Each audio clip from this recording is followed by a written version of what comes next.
Yes, ma'am. You doing okay today?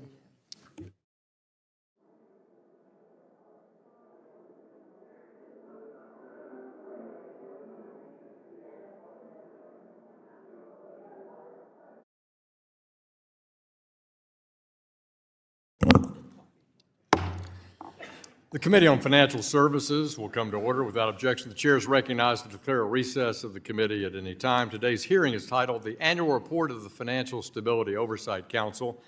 Without objection, all members will have 5 legislative days within which to submit extraneous materials to the chair for inclusion in the record. I now recognize myself for a 4-minute opening statement. Good morning. Treasury Secretary Bessent, welcome. It's an honor to have you with us today to provide testimony as the chair of the Financial Stability Oversight Council. Today, we will examine recent actions taken by the FSOC and provide members the opportunity to address any questions or concerns regarding FSOC's 2025 annual report. As the 2025 annual report makes clear, economic growth is essential for financial stability. In a growing economy with rising incomes, debt burdens fall, American standards of living rise, and the financial system remains stable. It's encouraging to have financial regulators and policymakers who understand this fundamental reality and aim to foster a regulatory environment that considers how both new and existing regulations alter and impact economic growth. Committee Republicans share the commitment to promoting economic growth through the elimination of unnecessary regulatory burdens, a hallmark of the Trump administration. Since assuming the presidency just over a year ago, President Trump has built on this critical work that he achieved in his first administration to make further progress in rolling back overly burdensome regulations that stifle innovation in our economic growth. These efforts go beyond reducing just regulatory red tape. They're about fostering an environment where financial institutions can thrive and contribute to the stability and growth of our economy. I'd be remiss if I didn't remind everyone in the room today of the doom and gloom economic predictions that we heard across the aisle as the Trump administration was sworn in. In late 2024, Moody's Analytics anticipated that a Republican-controlled government would bring 3.5% inflation, 5% unemployment, a recession, and a budget deficit of 6% of GDP. Since then, Democrats have repeatedly and wrongfully accused Republicans of, quote, tanking the economy, close quote. With most of the official data in the books, these warnings missed the mark by a mile. Inflation came in at nearly 1 percentage point lower than that forecast. The unemployment rate never increased beyond 4.5%. No recession materialized, and GDP is on track to have 3 consecutive quarters above 3% growth. Meanwhile, the budget deficit is on track to fall to some 5.4% of the GDP. These numbers speak for themselves. Under President Trump's leadership and Treasury Secretary Bessent's steady hand, the economy is back on track, reversing the damage of the previous administration.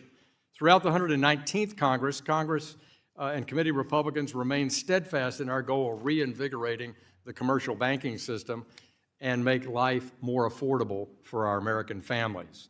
That commitment is why I introduced the Main Street Capital Access Act with Subcommittee of Financial Institutions Chair Andy Barr last month.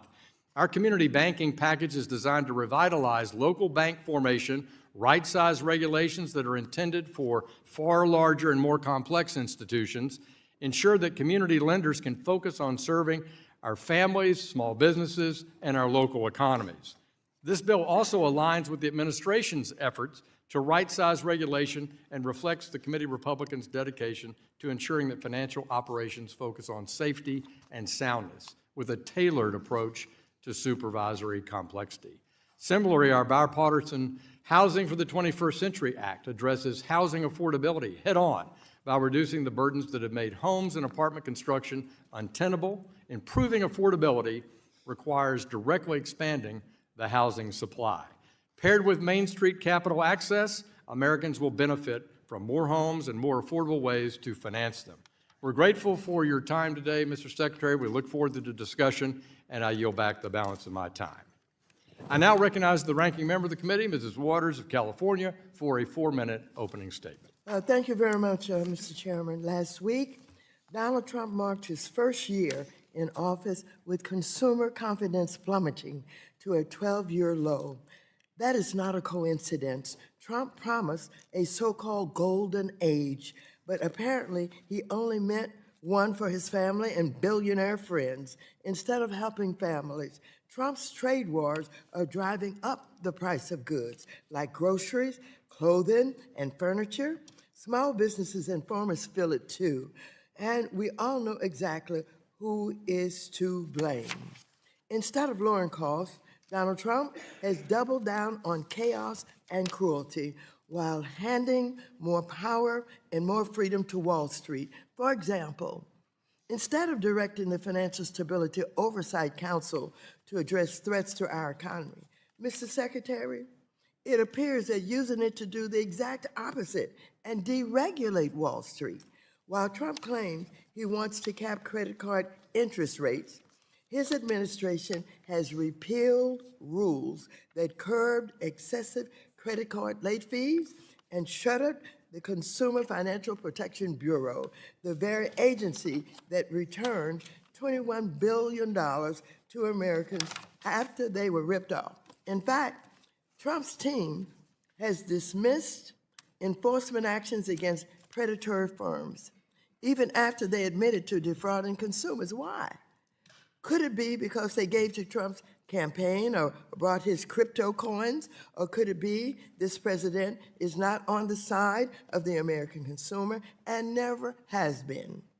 It does not stop there. Right now, Trump's Justice Department is conducting a baseless criminal investigation into Jerome Powell to bully the Federal Reserve so they serve Trump's agenda instead of the American people. Since Trump returned to office, Republicans have looked the other way while consumer protections were gutted.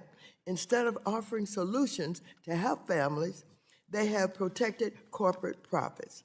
Under this administration, billionaires are winning and hardworking Americans are losing. We've seen this movie before. The same blind loyalty and deregulation led directly to the 2008 financial crisis when millions of Americans lost their jobs, their homes, and their savings, all while Wall Street walked away with bonuses. Despite repeated demands from Democrats for accountability, Republicans have refused to bring other key administration officials before Congress. That includes CFPB Acting Director Russell Vought, who must be held accountable for dismantling the CFPB. This includes FHA Director and Bill Pulte, who has unlawfully installed himself and his staff on the board of Fannie and Freddie, weaponized mortgage data to try to attack Trump's political enemies, and who is incompetently pushing just plain dumb housing policies like a 50-year mortgage. Every turn, committee, Democrats, and I are standing up for America's consumers, defending strong safeguards, fighting corporate abuse, and the corruption of the Trump family. It's just common sense. Our economy should work for everyone, not just for Trump, that billionaire circles that he's involved with.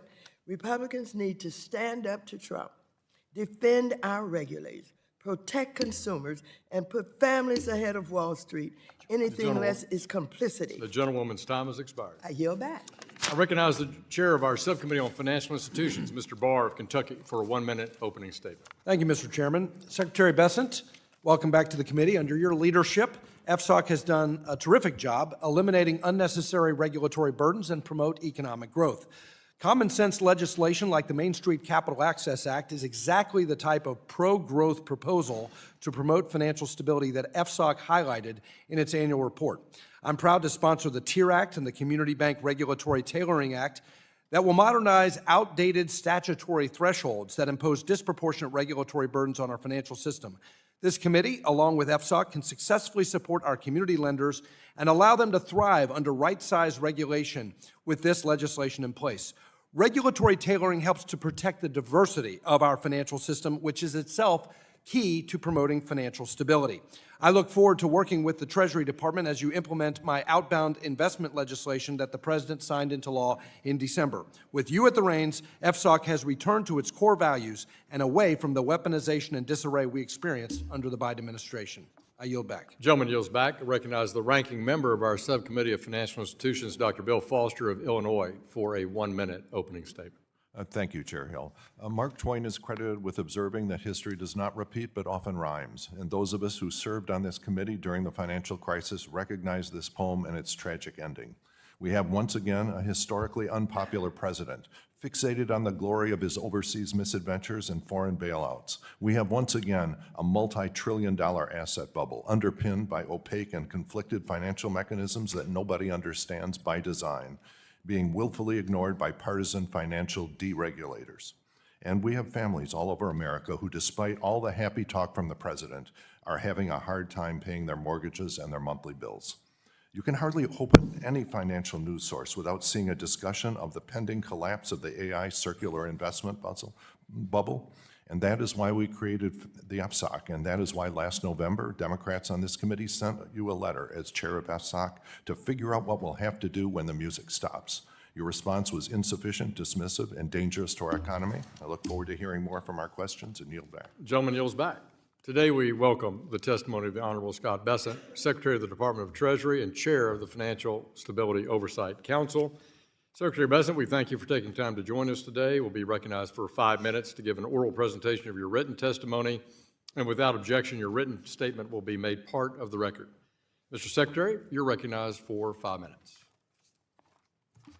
Chairman Hill, Ranking Member Waters, and members of the committee, thank you for inviting me to discuss the Financial Stability Oversight Council's 2025 annual report. This report is a culmination of extensive collaboration amongst FSOC members. I'd like to thank them for their hard work and dedication in advancing the President's bold vision for a better America. Since day one, President Trump has focused on building parallel prosperity, an era of economic expansion where Wall Street and Main Street can grow together. To that end, Treasury has tirelessly pursued pro-growth policies to unlock the potential available to all Americans when they are free to save, invest, build businesses, and drive their own economic destinies. The Financial Stability Oversight Council plays an important role in delivering on this agenda.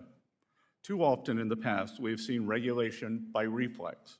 Rather than preempting crises, regulators have frequently reacted to them after the fact. They played the role of a hazmat cleanup team instead of preventing dangerous spillovers in the first place.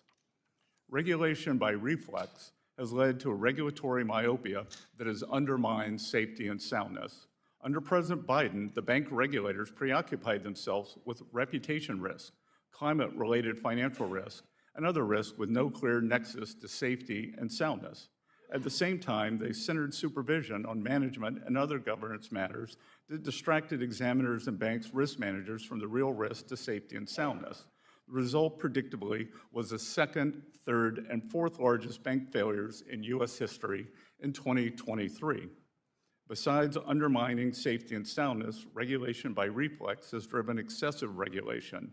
That can lead to economic stagnation, and economic stagnation is itself a grave threat to financial stability. In calibrating regulations, federal agencies must avoid the temptation to create a zero-risk financial system, which would result in what others have called the stability of the graveyard. FSOC should aim to identify vulnerabilities that could lead to systemic crises and encourage the private sector to mitigate those risks before recommending additional regulation. FSOC should also work with its members to support efforts to avoid or pare back existing regulation that stifles pro-growth lending, capital formation, and innovation. And the best way to achieve these goals is by centering economic growth and economic security at the heart of FSOC's agenda. Promoting economic growth and economic security is essential to ensuring financial stability. Economic growth strengthens household, business, and financial institution balance sheets, creating capital buffers that reduce the risk of defaults and financial stress. And economic security reinforces domestic production capacity, raising living standards while reducing vulnerability to external shocks and supply chain disruptions. FSOC's annual report prioritizes economic growth and economic security accordingly, with a specific focus on 4 policy areas: treasury markets, cybersecurity, regulatory modernization, and AI. First, the Council is ensuring that the U.S. Treasury market remains the deepest and most liquid in the world. The Council is supporting efforts by member agencies to strengthen this market against future shocks, including through the Interagency Working Group on Treasury Market Surveillance and the Market Resilience Working Group. Ongoing monitoring and targeted reforms by individual agencies remain essential to financial stability. Second, the Council is taking action to protect our financial system from increasingly sophisticated cyber attacks. Nation-state actors and criminal groups continue to target our financial institutions and infrastructure. To address this risk, the Council is supporting expanded information sharing, joint monitoring, and scenario-based exercises, and it is emphasizing the need for regulated firms to manage cyber risks tied to third-party service providers. Third, the Council is committed to supporting efforts to modernize supervisory and regulatory frameworks for banks and credit unions. Going forward, regulation and supervision should address material risk, enhance transparency, and reduce unnecessary burdens, particularly for small and community banks. Fourth, the Council is prioritizing the responsible use of artificial intelligence to strengthen financial stability. The Council is working with public and private partners, including international counterparts, to enhance system resilience while closely monitoring emerging risks. I will close by highlighting our progress in enhancing the utility of our annual report. In this year's report, FSOC shifted away from its past approach, where nearly every major market and financial sector was described as a financial stability vulnerability, by introducing a new structure centered on fostering economic growth and security. We're tuning out the noise to concentrate on the issues that matter most for U.S. financial stability. With this overview, I look forward to taking your questions. We'll now thank the Secretary, and we will turn to member questions, and I recognize myself for 5 minutes for questions. You made a persuasive case that since President Trump was sworn in, that economic growth is a cornerstone of his presidency, and you highlighted today, as you have in speeches over the year, the importance of that Wall Street's doing well, but it's Main Street's turn, and you'd like to see economic growth expanded into what I always quote from Steve Case, the rise of the rest, where we see that economic performance expand across the country. We share that commitment here on this committee about reversing elements of the regulatory framework that have sought, possibly certainly well-intentioned, the concept of too big to fail, but ended up in creating an environment over the past 15 years where community banks are too small to succeed, or maybe avoiding your term today you chose to use, the stability of the graveyard. The committee has worked together on a bipartisan basis to highlight some of the principal actions that we've considered over the past year. Our Main Street Capital Access Act, which we intend to bring to the House floor. We're grateful for your Undersecretary, Mr. McKernan, who last month joined us as we rolled out that package to talk about how we can collaborate. Would you take a minute and from your perspective, how do strong, well-capitalized community banks and the benefits of tailoring that are in this legislative proposal help accomplish faster economic growth and the rise of the rest? Chairman Hill, as I've said, it's Main Street's turn, and essential for Main Street's having its turn are the small and community banks. And I would note that thanks to onerous regulation, and as you and I both say, community and small banks became too small to succeed. Tragically, more than 50% of our community banks have disappeared since the Great Financial Crisis, not during, since. There have been virtually no de novo banks created, whereas before the GFC, there were more than 50 per year.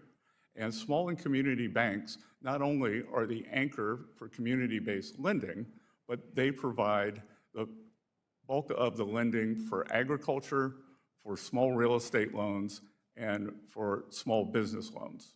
So a thriving community bank infrastructure and ecosystem is essential. I've met with more individually and in roundtables with more than 200 community bankers. I've spoken at conferences with more than 1,000, and tailoring is essential.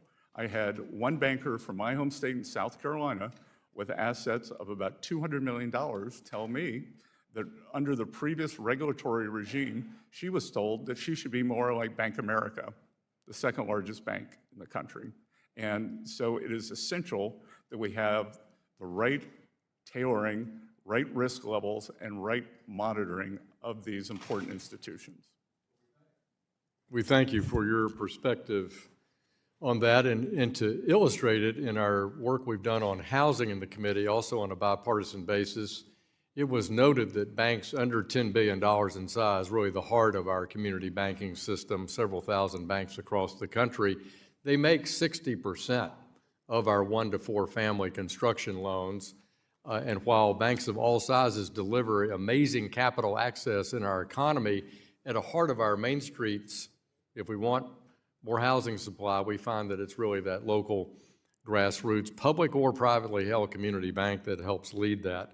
You mentioned de novos, and under Chairman Barr's leadership in our subcommittee, and on, again, with bipartisan support, we've enhanced in the Main Street Capital Access Act ways we think that will speed up and make easier to get both deposit insurance, raise capital, and tell the story about having more dynamic de novo bank formations that, as you say, have been so slowed by the last 15 years.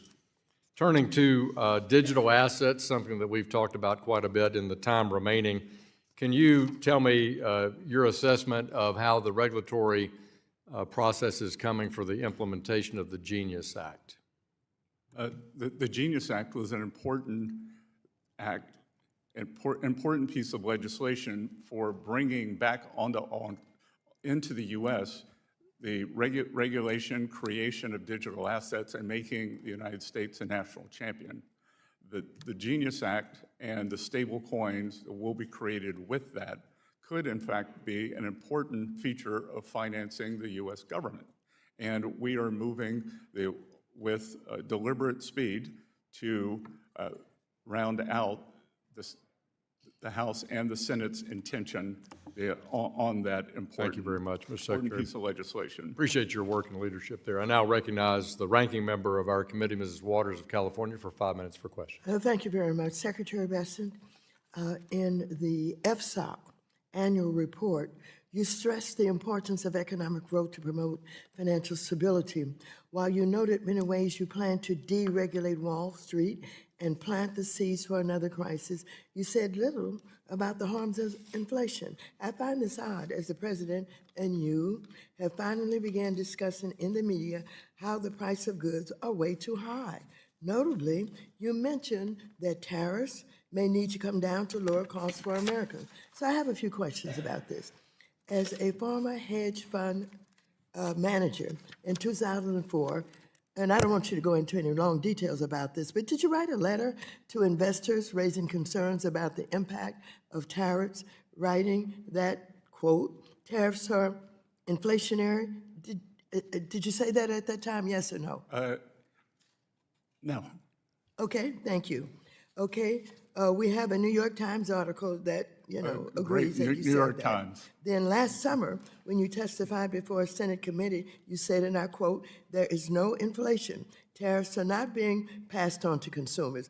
You were quite definitive, and even claimed that critics had, quote, "tariff derangement syndrome." Well, those comments are at odds with the statement you made to investors that tariffs are inflationary. Again, I want to be clear, so just let me ask you, are tariffs inflationary, yes or no? According to the San Francisco Federal Reserve, with 150 years of data, Yes or no? Tariffs do not cause inflation. San Francisco Federal Well, Reserve, last November, as the Congresswoman, Trump administration finally began to realize 150 years that of data. affordability issues in America are not a hoax, you told Fox News that the government was going to reduce tariffs on goods like coffee and bananas, and that doing so would, quote, bring the prices down very quickly. Mr. Secretary, Why was that announcement even necessary? If tariffs aren't inflationary, and as you and the president like to say, are paid for by foreign countries, by the foreign country, a tariff on coffee or bananas shouldn't raise the price of either for American consumers. Well, that's the Trump logic, but that isn't reality. It did raise prices across the board, and you know it. I think you knew back in July also. The real question is, why would you even impose a tariff on a good that a country doesn't grow or make, as that would only serve to punish the American consumer? Now, as you know, this committee has taken a bipartisan approach to addressing another real affordability crisis, housing. Rents are too high, there aren't enough houses. However, one clear reason that the housing crisis has grown worse is that you and the rest of the Trump administration levied tariffs on housing production goods like lumber and steel, as well as appliances. These tariffs will result in half. Lumber is reclaiming my time. You don't get to talk. Lumber is at a Reclaiming my 5-year time. low, Congresswoman. Reclaiming my time. Let's just have the facts, ma'am. Reclaiming my time. Thank you. However, one clear reason that the housing crisis has gone worse is that you and the rest of the Trump administration levied tariffs on housing production goods like lumber and steel, as I said, as well as appliances. These tariffs will result in 500,000 fewer homes built at a time when we need more homes built, not less. Trump single-handedly made housing more expensive. And once again, you know it, as Axios has reported that you were planning to lift tariffs on housing production goods. In addition, the unlawful campaign the Trump administration has waged with ICE and Border Patrol, terrorizing American communities, has also harmed home construction across America. So I ask you, Secretary Bessent, will you be the voice of reason in the administration and urge Trump to stop waging a war on American consumers and on housing or affordability and putting the economy at risk? Yes or no? You don't have to explain. Representative Waters, Will you be the voice? Will you be the voice? Will you be the voice? Of inflation, Will you be the voice of reason? And will you be the voice of reason? A study yes or from no? Wharton University Reclaiming my has time. shown Reclaiming my time. the biggest reason for the Reclaiming housing my increase time. was the mass Reclaiming my unfettered time. immigration. Mr. Chair, will you let let in him between know 10 that and when I 20 ask million him time immigrants Time does took belong up to the the housing gentlewoman stock. from California. 10 and 20 million immigrants Can you took shut up the him up? housing stock of working Americans, and can you maintain some level of dignity? Gentlelady's time has expired. No, my time has not Your expired. time has expired. And the The gentleman, gentleman took up my time. I think you should recognize that, Mr. Chair. the He gentlewoman's took time up has my expired. The gentlewoman's time has Well, expired. if you Mr. want Chair, to, parliamentary if you inquiry. want to protect him, The chair Mr. recognizes the vice chairman of the Mr. committee, Chair. Mr. If you want to Heisinger. protect Parliamentary him, inquiry. you go right ahead, but I would not expect you to do that.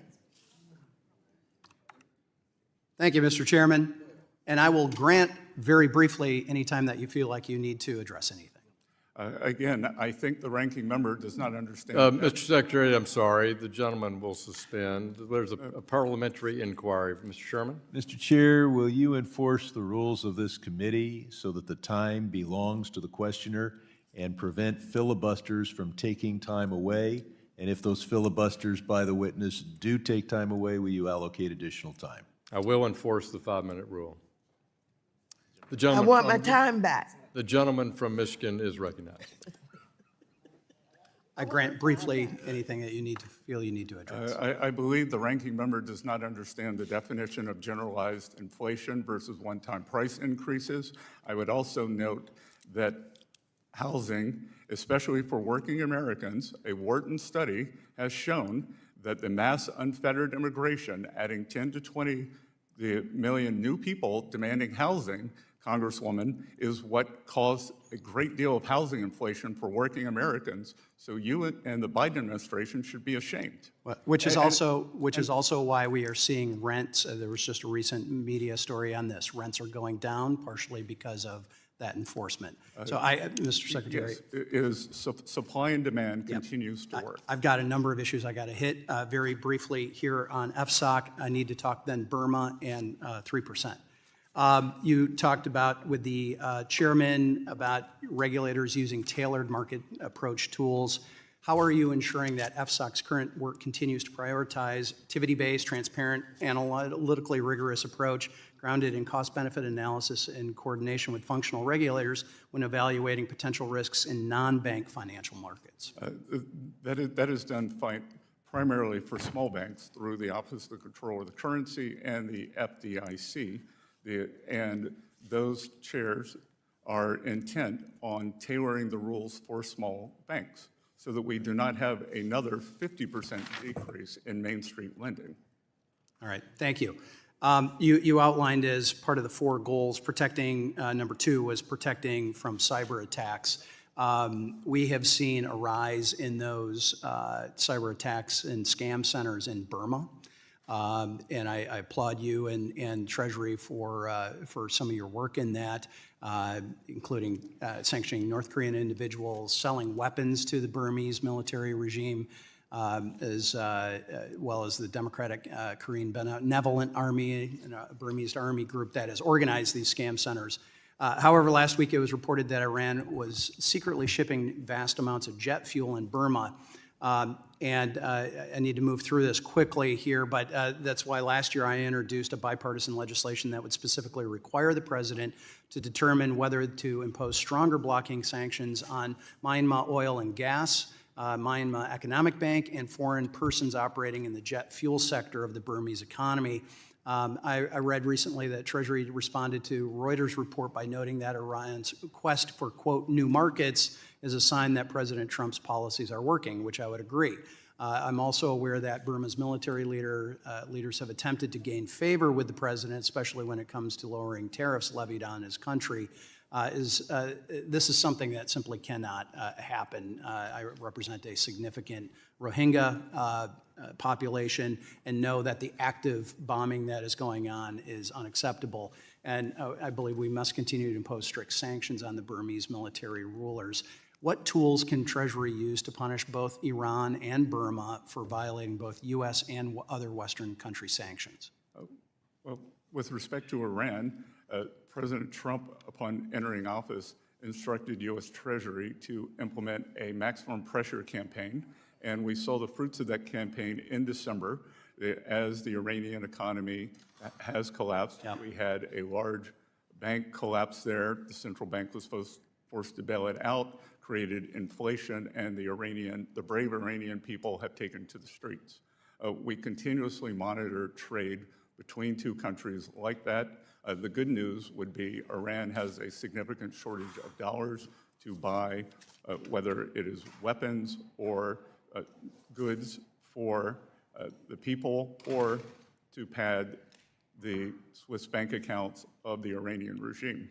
We've got to keep the pressure up on Iran, but also that pressure on the Burmese junta, please. Lastly, I'd be remiss if I did not thank you in public for your discussion of a desire to lower the deficits to 3% of the GDP. I've introduced, along with 14 of my colleagues from the Bipartisan Fiscal Forum that I chair with Congressman Scott Peters out of California, that urges the House to achieve this 3% goal by 2030, a tangible, achievable goal that is desperately needed, and we're building consensus here in the House.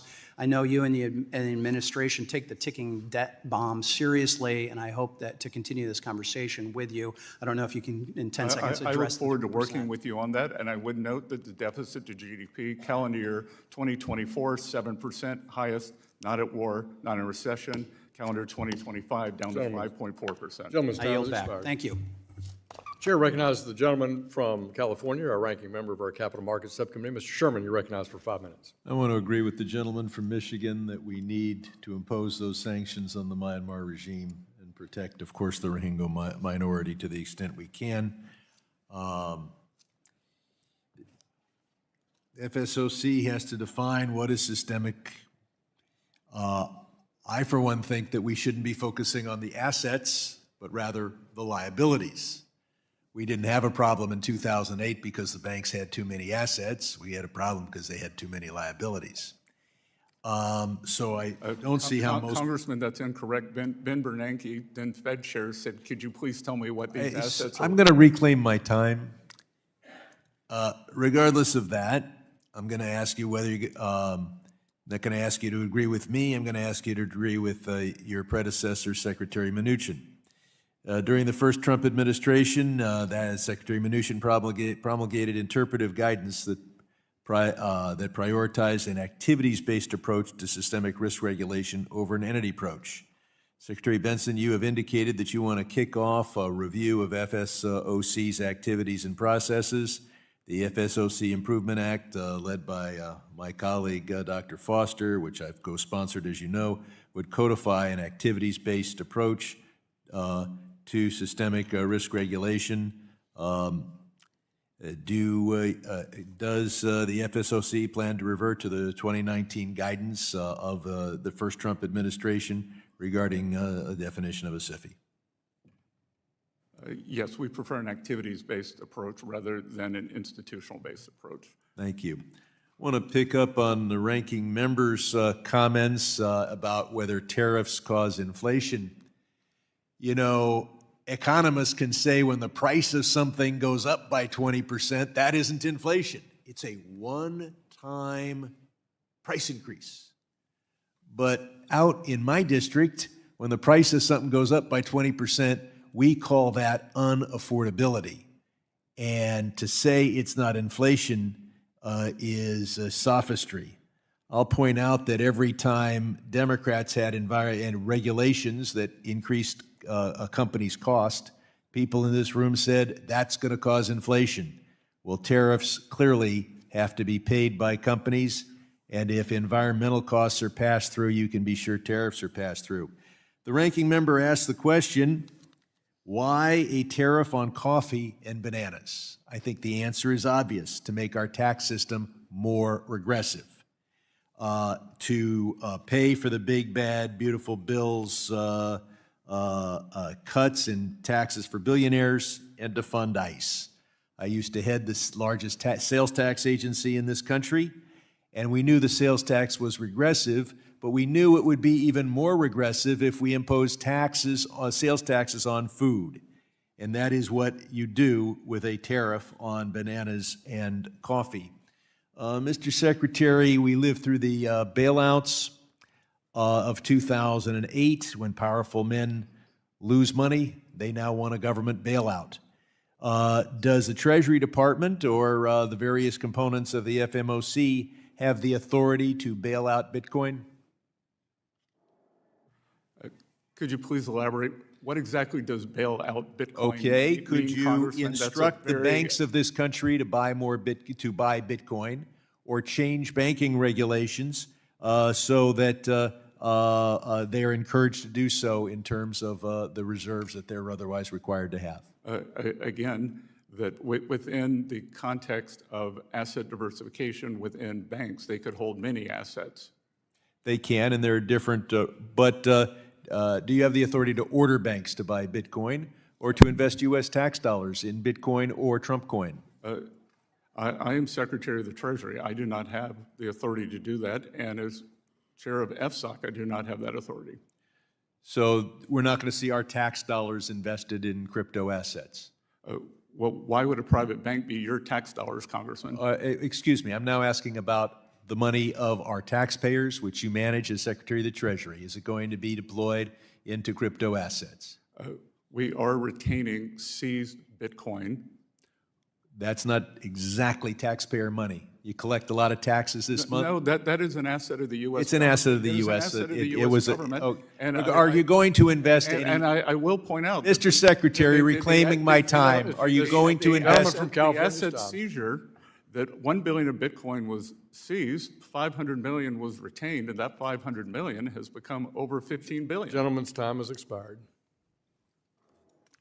The gentleman from Oklahoma, the chair of our Monetary Policy Task Force, Mr. Lucas. You're recognized for 5 minutes. Thank you, Mr. Chairman, and thank you, Secretary, for being here today.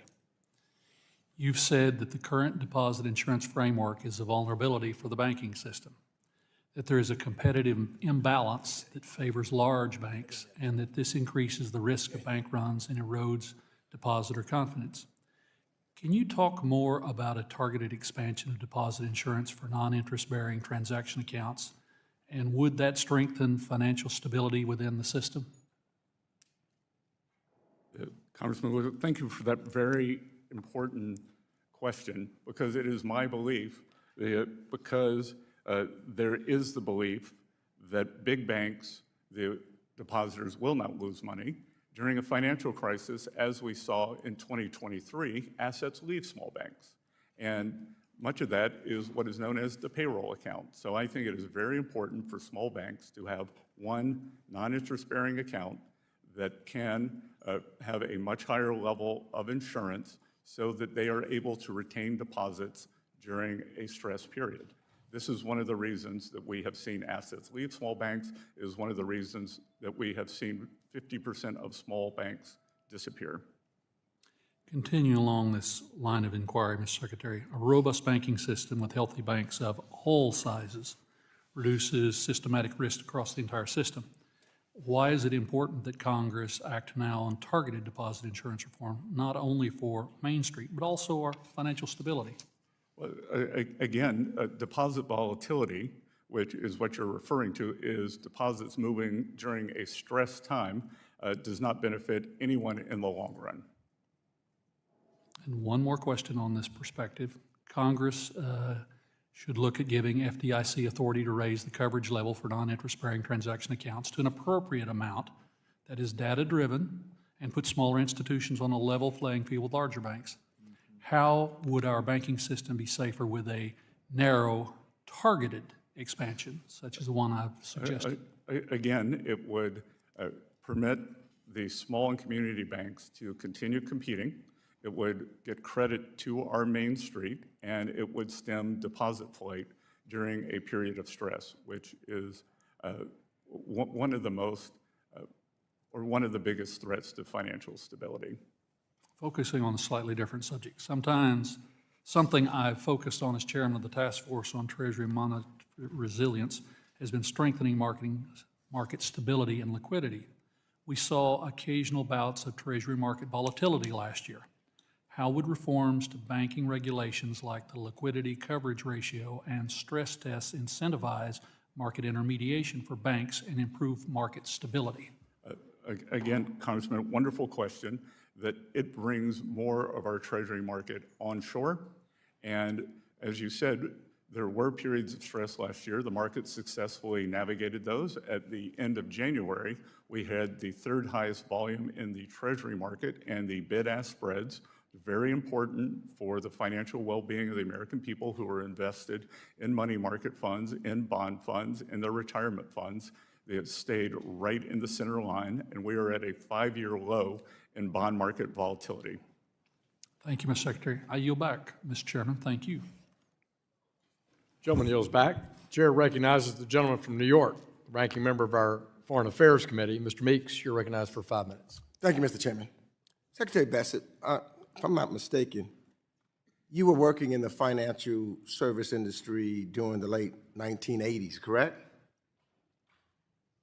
I was. Thank you.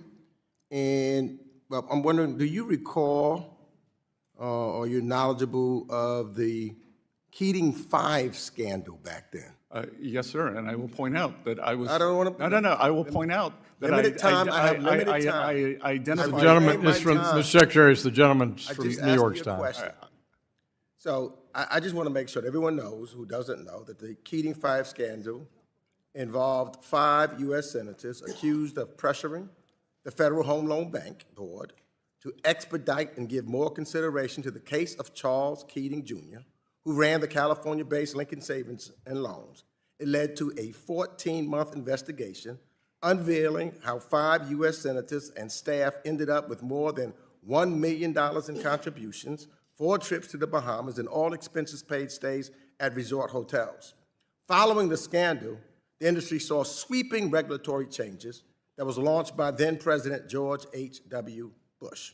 Now, Mr. Secretary, I'm sure you can agree conflicts of interest and improper influence by U.S. elected officials over bank regulators weaken supervisory independence and ultimately impose massive losses on consumers and taxpayers. I think that we can all agree upon that. And as we know, the basic lessons from the post-Keating reforms still applies today when the Office of the Comptroller of Currency, the OCC, is deciding to get a bank charter. I think we can stimulate that. Now, Mr. Bessent, as our nation's treasurer, I'm sure you also know that a foreign-linked investment firm tied to the United Arab Emirates government quietly bought about half of the Trump family's crypto company, World Liberty Financial. And at the very same time, the President of the United States was dealing with that country on foreign policy. Now, Eric Trump, the president's son and co-founder of World Liberty Financial, said, and I quote, "I'm not going to get into who the investors are, but I've got some pretty meaningful investors," end of quote. Lack of transparency. And it didn't end there. When Trump fans brought the tokens, they thought they were getting the deal of a century. But what they didn't know was that only Trump and his sons had the sole power to decide who can sell the token and when. Today, the price of the token has fallen over 50%, and the Trump fans who bought the token are now begging to get out. Now, I'm not making this up. I'm not making this up. You can see it for yourself on the World Liberty Financial Discussion Forum. Yeah, yourself, Mr. Secretary. So this is no longer just about a shady crypto deal or a possible gift when a foreign-linked investor is putting hundreds of millions of dollars into a company controlled by the president's family, and at the same time, this president is conducting foreign policy with that country. You know what that causes or creates? It creates a national security concern. So, I'm not going to ask much of you, Mr. Secretary. I just want to know whether you will commit today to pause and heighten the scrutiny of any bank charter or licensing application at the OCC connected to the World Liberty Financial until all of these conflicts of interest and foreign influence reviews are completed and shared with the United States Congress. All I need to know is, will you halt it and do a complete investigation and scrutiny of this licensing application? All you have to ask is yes or no. No, Congressman. All you have to ask the is yes or no. OCC is an independent entity, and I would know, Congressman, so I take that as a no. You traveled to Venezuela to lobby I take that as a no. Chavez on behalf of I your take that donors, as a on no. behalf of your You donors. do not want to answer that question. I take that as a no. For a $7 billion Gentlemen's contract. time I'm asking you to do your responsibility as Secretary of the Treasury. Into a Venezuelan You do not. Mr. Meeks, Will you? time has expired. You Well, cannot you erase told the what you witness did in He's the one that went 2006. past your time, Mr. Chairman. No, and He did not answer my question, and he wouldn't pass the Mr. time. Meeks. He had 6 seconds left to try to answer your question, and the It was time a yes or expired. no. It was a yes or no answer. I asked him, will he? No, it was Gentlemen, yes the or chair no. recognizes OCC the is an gentleman. independent Stop Mr. covering Bessent. for the president. Yeah, well. Stop being his flunky. Yeah, and Gentlemen, He's talking to me, I'm responding your back to him. 2006 trip to Venezuela. Neither Why one- don't Stop why don't you covering tell for your the secretary president. about Don't be a that? flunky. Work for the American Secretary, people. Mr. Meeks, trip to Mr. Venezuela. Meeks, Work for the American people. And maybe Don't you're be going- a maybe you're cover-up going to- for a mob. Maybe you're going to As see your long as friend he talked, Nicholas you talk. I Maduro will. in gentleman is Brooklyn not prison. recognized. Mr. Bessent, please. I recognize the gentleman from Texas, Mr. Sessions.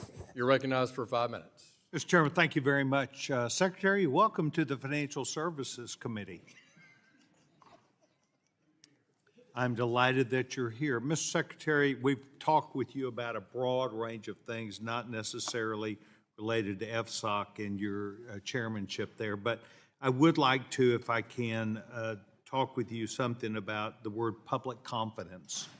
And the word public confidence does have a lot to do with the financial stability of the country.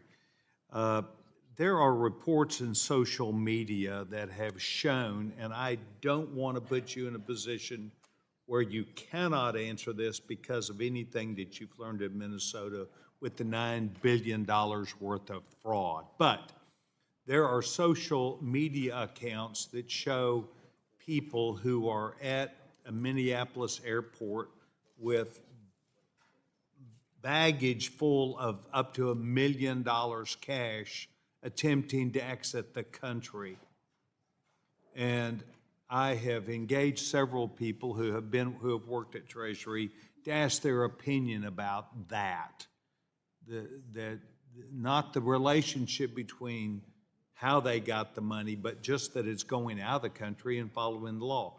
Can you tell us or give this committee your viewpoints about people not using some other system, but taking cash up to $1 million through our airports to leave the country?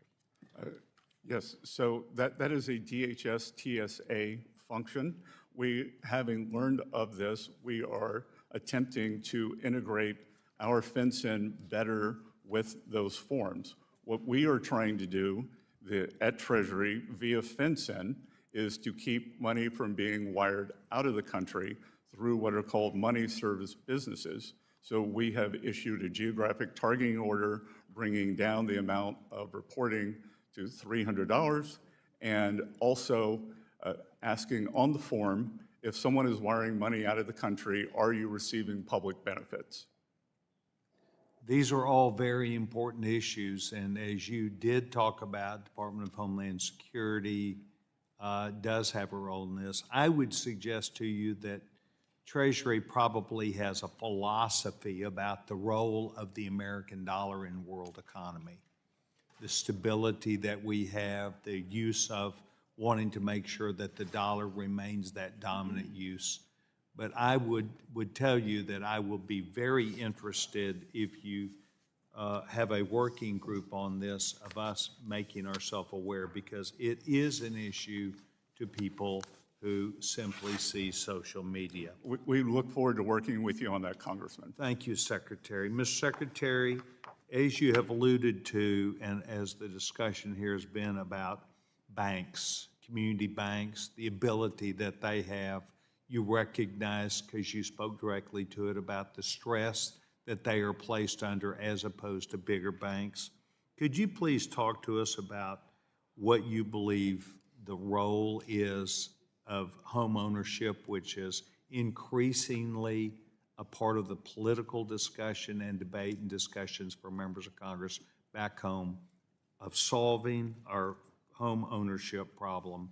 And you've got almost a minute, boy, I'm giving you a lot of time, and interest rates as they correspond to people being able to buy their own homes. Good, well, thank you. And I would note that I was also a banks and financial institutions analyst for 35 years and was instrumental in working with the government to bring down American Continental and Sun State Savings and Loans, which were the beneficiaries of the Keating Five. Getting small banks lending again, we need to get them back into the mortgage market. No one knows their communities like small banks. And that having moved into the larger system, the strength and breadth of the U.S. mortgage market is choice. And we have lost the choice in the small banks. And I think we need to get them back into the housing lending business. And we are seeing, it's a tragedy that the average first-time home buyer is now 40 years old. 40 years old. Well, I had a discussion last night with the realtors about their importance in this process too. So I'd like to once again make sure we see community banks and realtors and home builders all have an interest in this. Gentleman's time is I want to thank the gentleman. I thank the gentleman from Texas. Before we move on, I want to remind everyone participating today to uphold the House's rule of decorum. And I'd like to remind everybody to respect the 5-minute rule And having been a witness before Congress before in my executive branch days, it is important to note that our members can spend their 5 minutes and never ask a question or not. It's their 5 minutes. So let's try to be mutually respectful of each other. And I now recognize the gentleman from Massachusetts, the ranking member of our Digital Assets, Financial Technology, and Artificial Intelligence Subcommittee, Mr. Lynch, Massachusetts, 5 minutes. Thank you, Mr. Chairman. Mr. Secretary, based on early reports, and this is an analysis done by Public Citizen and subsequent news reports, when the Trump administration came into office, they immediately took steps to either halt, dismiss, or roll back over 100 enforcement actions and investigations against corporations in its first 2 months in office, with a very heavy concentration on financial services, consumer protection, and cryptocurrency, totaling over $3.1 billion in potential penalties avoided. Now, as a member of the Financial Services Oversight Council, is that a concern that you have raised within the council, all these immediate dismissals of cases against financial services firms? Well, I think the Biden administration had an extinction. Sir, please be responsive to my question. I am trying, sir, and this back and forth is just eating your time, that the Biden administration had an extinction policy for crypto This assets. is when Trump came into office. I'm going to go to the next question because your answers aren't, Mr. Chairman, the answers have to be responsive if we're going to have a serious hearing here. Well, the questions have to be serious. Well, those are 100 dismissals of cases that the Trump administration came in and executed in their first weeks in office, like that. All of a sudden, all these crypto cases went away. The SEC was dropping cases. The Consumer Financial Protection Bureau dropping cases. And Well, sir, look, you're on FSOC with all the heads of these agencies. This should be a serious question to you. Trust should be a serious question and a serious issue for the financial services industry, especially as the Secretary of the Treasury. Well, That's an important. No, this is my time. I haven't asked you any more questions. I haven't asked you any more questions, It's the sir. gentleman from Massachusetts. I'm trying to get to my next question. Could you speak a little louder? I can't hear you. Yeah, okay. I might. Mr. Secretary, let Mr. Lynch proceed with his time. Put 4 seconds back on the clock, please. Thank you, Mr. Chairman. Yes, Mr. Lynch. I just want to do a comparison of the FSOC reports. Let's go back to 2024, and then we'll talk about the current report. In the previous report, the members of FSOC expressed serious concerns related to potential risk to financial stability regarding the lack of explainability and high complexity of AI and the approaches that have a potential to heighten financial instability, especially in the areas of bias and discrimination in credit decisions. That was in 2024. Your report in 2025 focuses on removing regulatory impediments. So in 2024, we were concerned about consumer protections, and now, under your leadership, we're concerned with eliminating regulatory impediments. The dangers, and that was a report during a time where the chairman and I were co-chairs of an AI task force. Those dangers haven't gone away in reality. Those dangers are still as severe for the American consumer, but they are absent from FSOC's report. So it's obviously you've eliminated or dropped that priority as an issue for FSOC. So can you explain the change from protecting the consumer and now eliminating regulations? We are charged with financial stability, and we are focused on leveraging AI strength and the financial system resilience, but with economic growth and a security lens.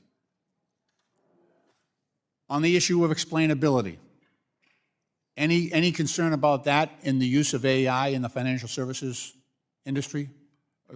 I'm sorry, what was the question?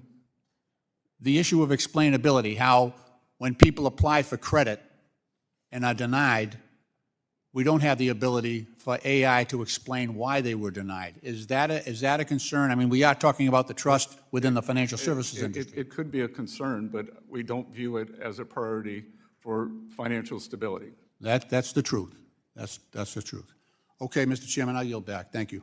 Gentleman from Massachusetts yields back. I recognize the gentlewoman from Missouri, Ms. Wagner, who chairs our Capital Markets Subcommittee. You're recognized for 5 minutes.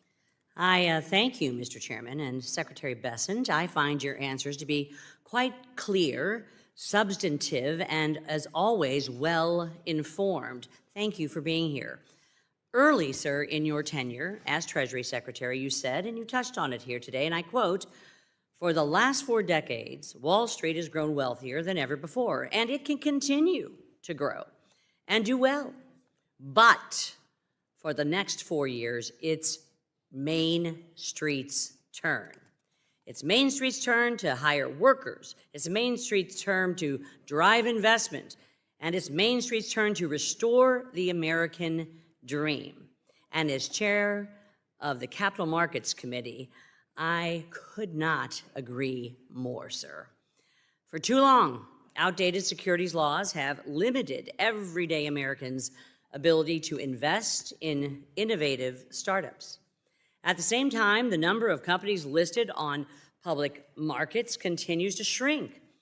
And as a result, everyday Americans in Missouri's 2nd congressional district that I have the honor to represent have fewer opportunities to invest toward major life goals, including owning a home, paying for their children's education, or securing a dignified retirement.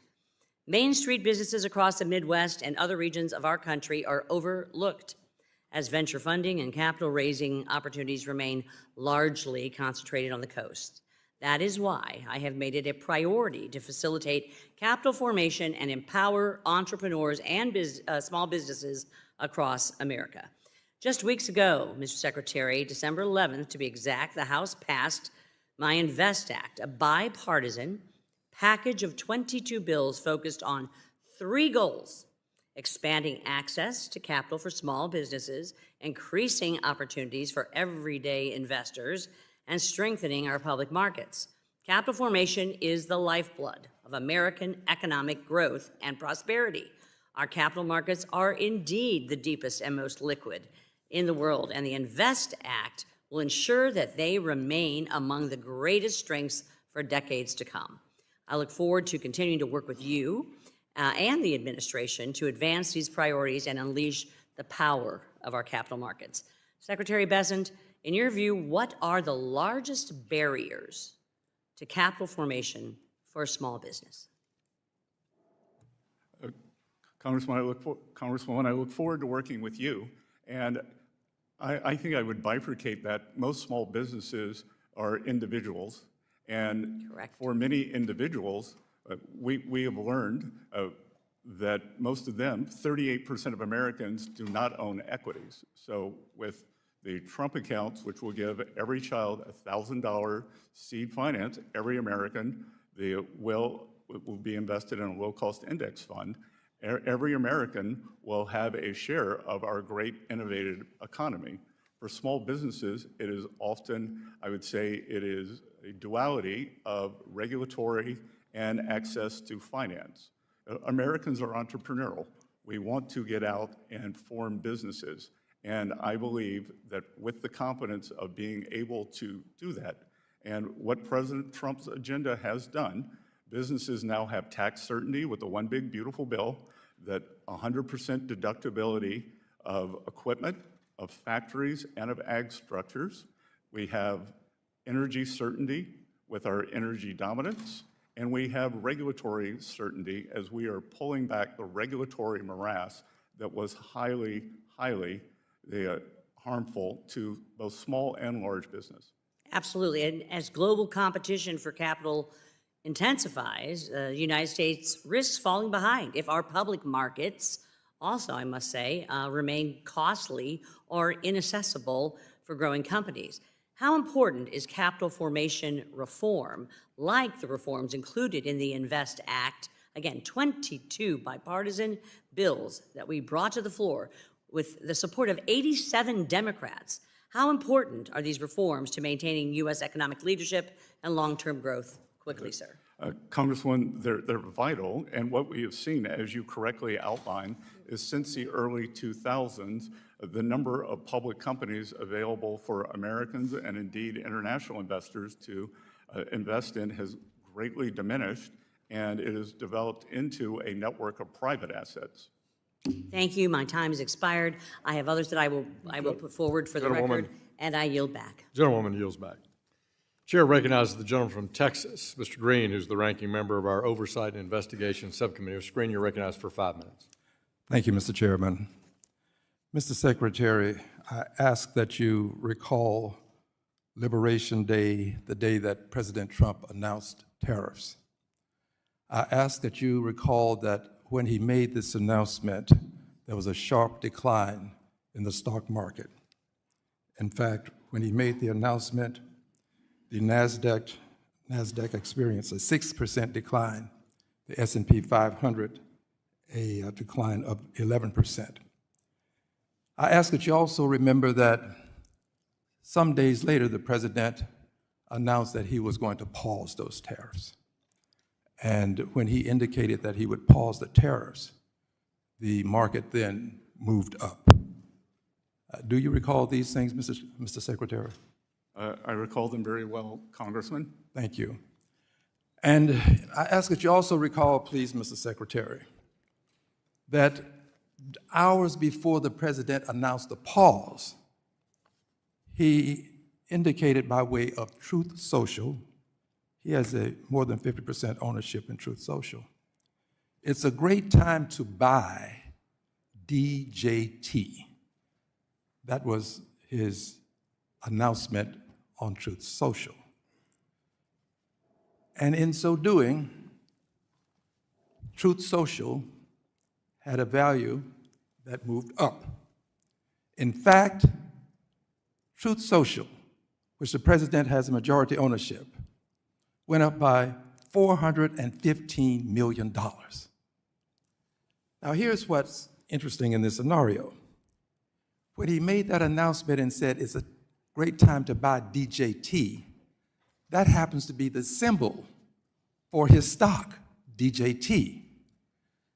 I ask you kindly, and as one professional to another, Mr. Treasury Secretary, do you think that this should be investigated, the president's stock being linked to his Truth Social message, and that stock having gone up by some $415 million in a single day, and this is a stock that was doing very poorly prior to that, hadn't had a lot of success. Do you think that this should be investigated? No, sir. Kindly explain to me why we would not investigate the president making such an announcement as it relates to his stock and then reaping some $415 million as a potential capital. Well, all Americans benefited from the rebound in the markets that day, and in fact, the rebound in the market after that was the fastest in market history. Yes, it was. But here's what's interesting about your statement. You did not note, Mr. Secretary, that DJT had probably the sharpest increase on that day, $415 million, and that the president said, buy DJT, and that's what happened. I'm unfamiliar with the exact text. Did he say buy DJT? Yes, sir. Did he said Yes, sir. Exact text. Now is a good time to buy and have a salutation DJT? Yes, sir. DJT immediately following, now is a good time to buy. Well, those are his initials, as you said. They are his initials, but it's also, do you agree that those are the symbol, that's the symbol for his stock? I believe it is. Okay. And do you believe that such a thing done openly and notoriously should not be investigated? Is that what you're telling the American people? Sir, I believe that anything that is widely disseminated is widely disseminated and available to everyone.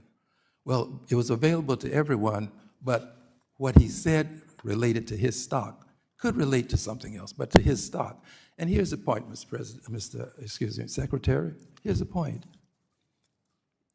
I believe that any other president making this kind of move is almost a hustle. I don't want to say that about the president, but making this kind of move would at least be investigated. If you're going to allow the president to do this openly and notoriously, $415 million, what you're doing is giving him a license to move markets at will, make announcements, and reap benefits. He is literally hustling the United States stock market. I yield back. Gentleman's time is yield back. The gentleman from Kentucky, Mr. Barr, Chairman of our Financial Institutions Subcommittee, you're recognized for 5 minutes. Thank you, Mr. Chairman. Mr. Secretary, you came here to testify about financial stability and threats to financial stability. I think what we're learning from this hearing, Mr. Secretary, is how much Trump derangement syndrome is a threat to emotional stability. There's been a lot of lectures directed at you today. Would you like to clarify anything or respond in any way to any of these lectures? I would just like to say that financial stability analysis centered on identifying vulnerabilities in financial institutions or markets that might disrupt the provision of credit or liquidity, disrupt other sectors, and lead to significant losses across the financial stability. This is what FSOC is chartered to do. Thank you. Secretary Bessent, I'd like to applaud President Trump and the Treasury Department for announcing Trump accounts. I do believe this will kickstart the American dream for children born between 2025 and 2028 with a $1,000 investment from the U.S. Treasury. And I'm personally grateful because my daughter, Virginia, was born in October and will be a beneficiary of these Trump accounts. Not only will this ensure that American children born in this time frame will participate in the deepest, most liquid capital markets in the world, but it importantly will also teach this new generation about the power of compound interest and will help them develop financial literacy skills which will make them owners and investors and will improve their financial outcomes throughout their lives. Can you touch on the impact of these Trump accounts and how it will help this new generation achieve financial independence? And as you talk about that, you know, we have a mayor of New York that espouses socialism, members of Congress who espouse socialism. How will these Trump accounts impact this new generation of Americans' view of financial independence versus socialism? Again, history would show that people who own a piece of the action do not want to bring down the system when you are part of the system. As I said, 38% of American households do not participate in the equity market. Many do, many directly, many through 401ks. But over time, the goal here should be to have everyone own a piece of the American economic engine. We at Treasury, working with many people, are going to work on financial literacy. This will be one of the greatest real-time experiments in history. You are bringing Wall Street to Main Street, and Wall Street will work for Main Street instead of the other way around. Well, on behalf of my 3-month-old daughter, Virginia, and millions of American children, thank you to you and President Trump for bringing financial independence to the American people. I agree with you that economic stagnation is itself a threat to financial stability. That's why we're pushing this Main Street Access to Capital bill, which will provide for more de novo charters of community banks, the TIER Act, the Community Bank Regulatory Tailoring Act, which would modernize these statutory thresholds to remove the static nature of the thresholds and allow for more diversity and growth in financial institutions. Can you discuss how indexing these static regulatory thresholds will allow banks of all sizes to grow and how that will in turn help financial stability? Yep. So, Congressman, I've said very often that under the regulatory straitjacket that emerged that pushed lending outside the traditional banking system, Small banks became too small to succeed, and I think we have to fix that and tailor it to the risk for people who know their communities, who are concentrated geographically. And if you were in Iowa, you are concentrated in farming. If you were in Florida, you are likely concentrated in real estate and tourism, and we need to make adjustments. And that will promote diversity in the financial system, which in turn will help with financial stability. Final question, Secretary Bessent. At the end of last year, President Trump signed into law the NDAA, which included my legislation, which will be overseen by the Treasury Department, the Comprehensive Outbound Investment National Security Act, also known as the Fight China Act. The COINS Act will ensure that Americans are not unknowingly funding the military-industrial complex of our adversaries by codifying and enhancing the Trump administration's existing outbound investment security program. Can you discuss the Treasury Department's new obligations under this bill, and how do you intend to implement it to prevent capital flows into Chinese military-industrial complex companies? Well, I want to thank you for this important piece of legislation. It is another arrow in our quiver, and I can tell you, as I am the lead negotiator with China on the economic front, it is very useful for me to be able to say, well, I'm happy to refer things to the Hill. Gentleman's time has expired. Great to work with you on that. I yield back. Gentleman's time has expired, and I recognize the ranking member of our Housing and Insurance Subcommittee, Mr. Cleaver of Missouri. You're recognized for 5 minutes. Thank you, Mr. Chairman. Unfortunately, this is an embarrassing kind of a hearing. I've been on this committee 21 years. We've had all kinds of conflict. In fact, I was in here when the Federal Reserve Chair, along with the Treasury Secretary, and many others came in to tell us what was going to happen if the Asian markets, when the Asian markets opened after the collapse of the economics of our nation. And I've learned that you can't make honey and sting at the same time. The question is whether we came here today to sting or whether we came here to talk about issues that are of importance to the nation. I got a little grandson, I hope. Well, he was in school today. I would hate for him to have seen this so far. What I would like to talk about is your opinion of the dual mandate, stable prices, maximum employment. I would like to get your philosophy on that issue. Is that the creators of the Federal Reserve, and then the mandate, was that a mistake? The Federal Reserve Act of 1913, which created the Fed, and then we have morphed into the dual mandate, and the dual mandate is a very delicate balance between maximizing economic growth while maintaining the low levels of inflation. Well, so then you believe in, I'm assuming, the independence of the Federal Reserve? I believe in the independence of the Federal Reserve, but I also believe in accountability. I mean, can you explain how you put those two together? Sure, I would welcome, we've seen these cost overruns at the Fed. The Fed has the independence of the Fed is based on its trust with the American people. And the Federal Reserve lost the trust of American people when it allowed the greatest inflation of 49 years to ravage working people in this country. Mr. Secretary, so the people in the country, there was a poll or something? I mean, you're speaking of the American people as if there's some human being that had an opinion. I mean, either the Fed either the Federal Reserve is independent or it's not. Isn't that right? Isn't the logic right?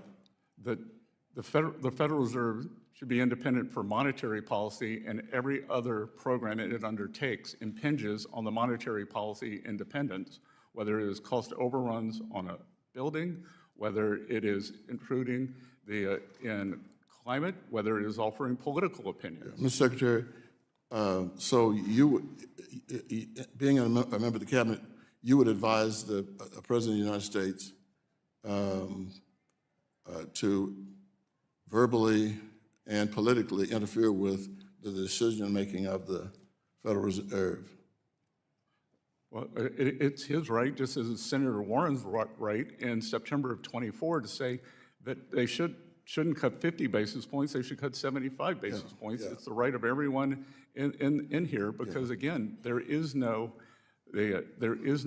appropriation for the Fed. The Fed has magic money and prints all its own money. Yeah, I understand how the system is financed, the Federal Reserve, but Elizabeth Warren is not the President of the United States. And I'm sure, I mean, her comment was in newspapers on the news. I'm asking about the, arguably, the most influential human being on planet Earth. Well, I will refer you to President Biden's last State of the Union, where he said, I believe the Fed is going to be cutting interest rates. Mr. Secretary, can you tell me, please, what you advise the President to force the independent Federal Reserve to cut interest rates? Fired, and I invite the Secretary to respond to the gentleman's question in writing. Gentleman from Texas, Mr. Williams, you're recognized. Mr. Williams is Chair of the House Small Business Committee. You're recognized for 5 minutes. Thank you, Mr. Chairman, Mr. Speaker, Mr. Secretary, thank you for being here. I want to discuss the Main Street Capital Access Act, which strengthens local bank formation, allows community financial institutions to refocus on serving their customers, supporting small businesses, and improving affordability for Americans. The one-size-fits-all regulatory requirements are particularly harmful to community banks, which often lack the large compliance staffs and resources needed to absorb broad mandates. So to preserve competition and avoid consolidation of the banking sector, regulatory requirements must be tailored to the size and risk profile of each institution. You've touched a little bit at today. So a question would be, can you speak to the importance of tailoring and right-sizing regulations for community banks and the communities they serve, and how does a one-size-fits-all regulatory approach undermine the community-based lending model?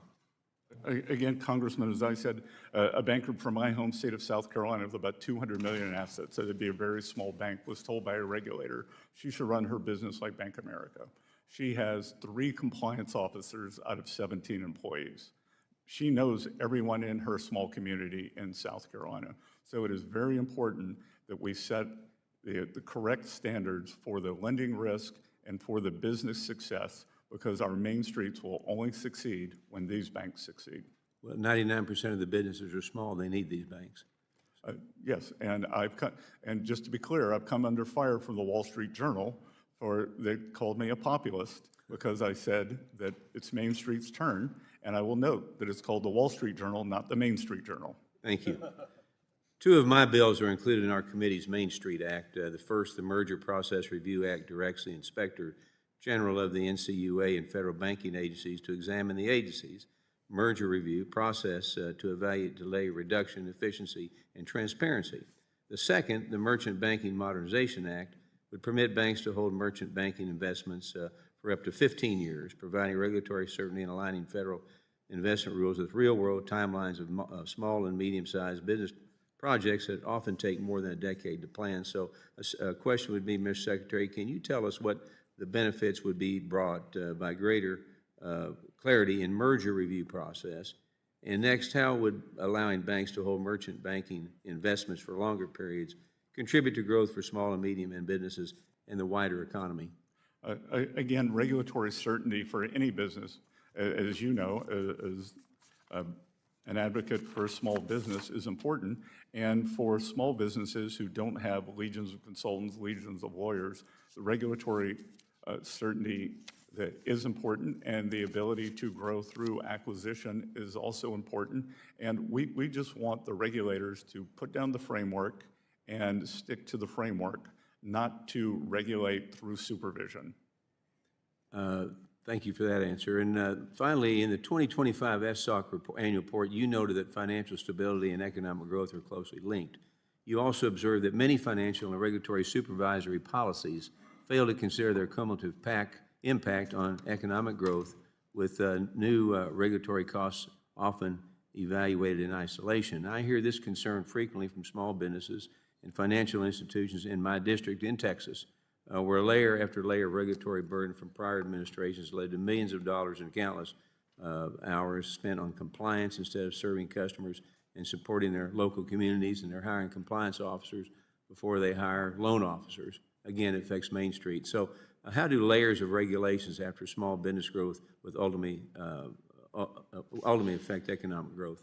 Again, it is a great retardant for economic growth, and I believe that if we were to go back and look at what's happened, Karen Pettigrew, a progressive, believes that this regulation of small banks has been a real problem, and that she calls the Fed the engine of inequality, and a lot of the regulation, the burdensome regulation, and has come out of the Federal Reserve, but also the FDIC and the OCC, and I think removing that can, again, get Main Street lending going again.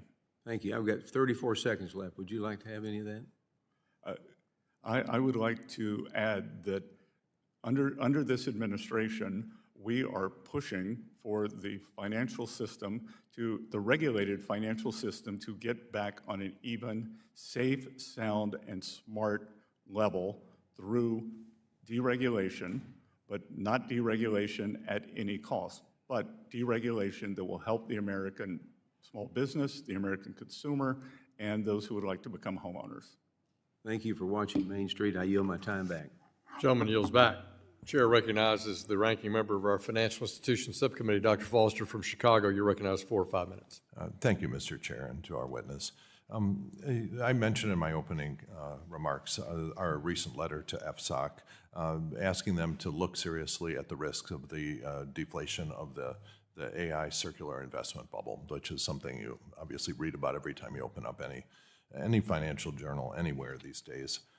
I understand there was a similar letter sent recently by the Senate Democrats that received a similarly dismissive response, basically recognizing that, yeah, this is part of what we're supposed to be doing, but provided zero specifics on what you're actually doing. So how many people do you have that are actually assigned to looking at the risk of this circular financing, these off-balance sheet entities, the securitization, all of the parade of terribles that wrecked our economy last time and are looking to threaten it again? So how many people are actually working on this, and when can we expect to hear from what they've concluded? Again, we are constantly evaluating. How many people? How many people? Could you answer my question? How many people are actually working on that problem? That it is an all agencies. It is an all agencies. No answer. Okay, I understand.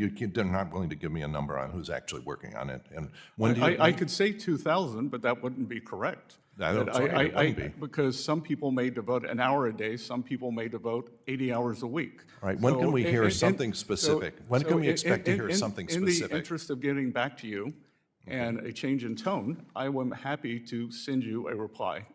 Okay, I would appreciate something with a lot more detail than something we got from the under-assistant acting, whatever it was. All right.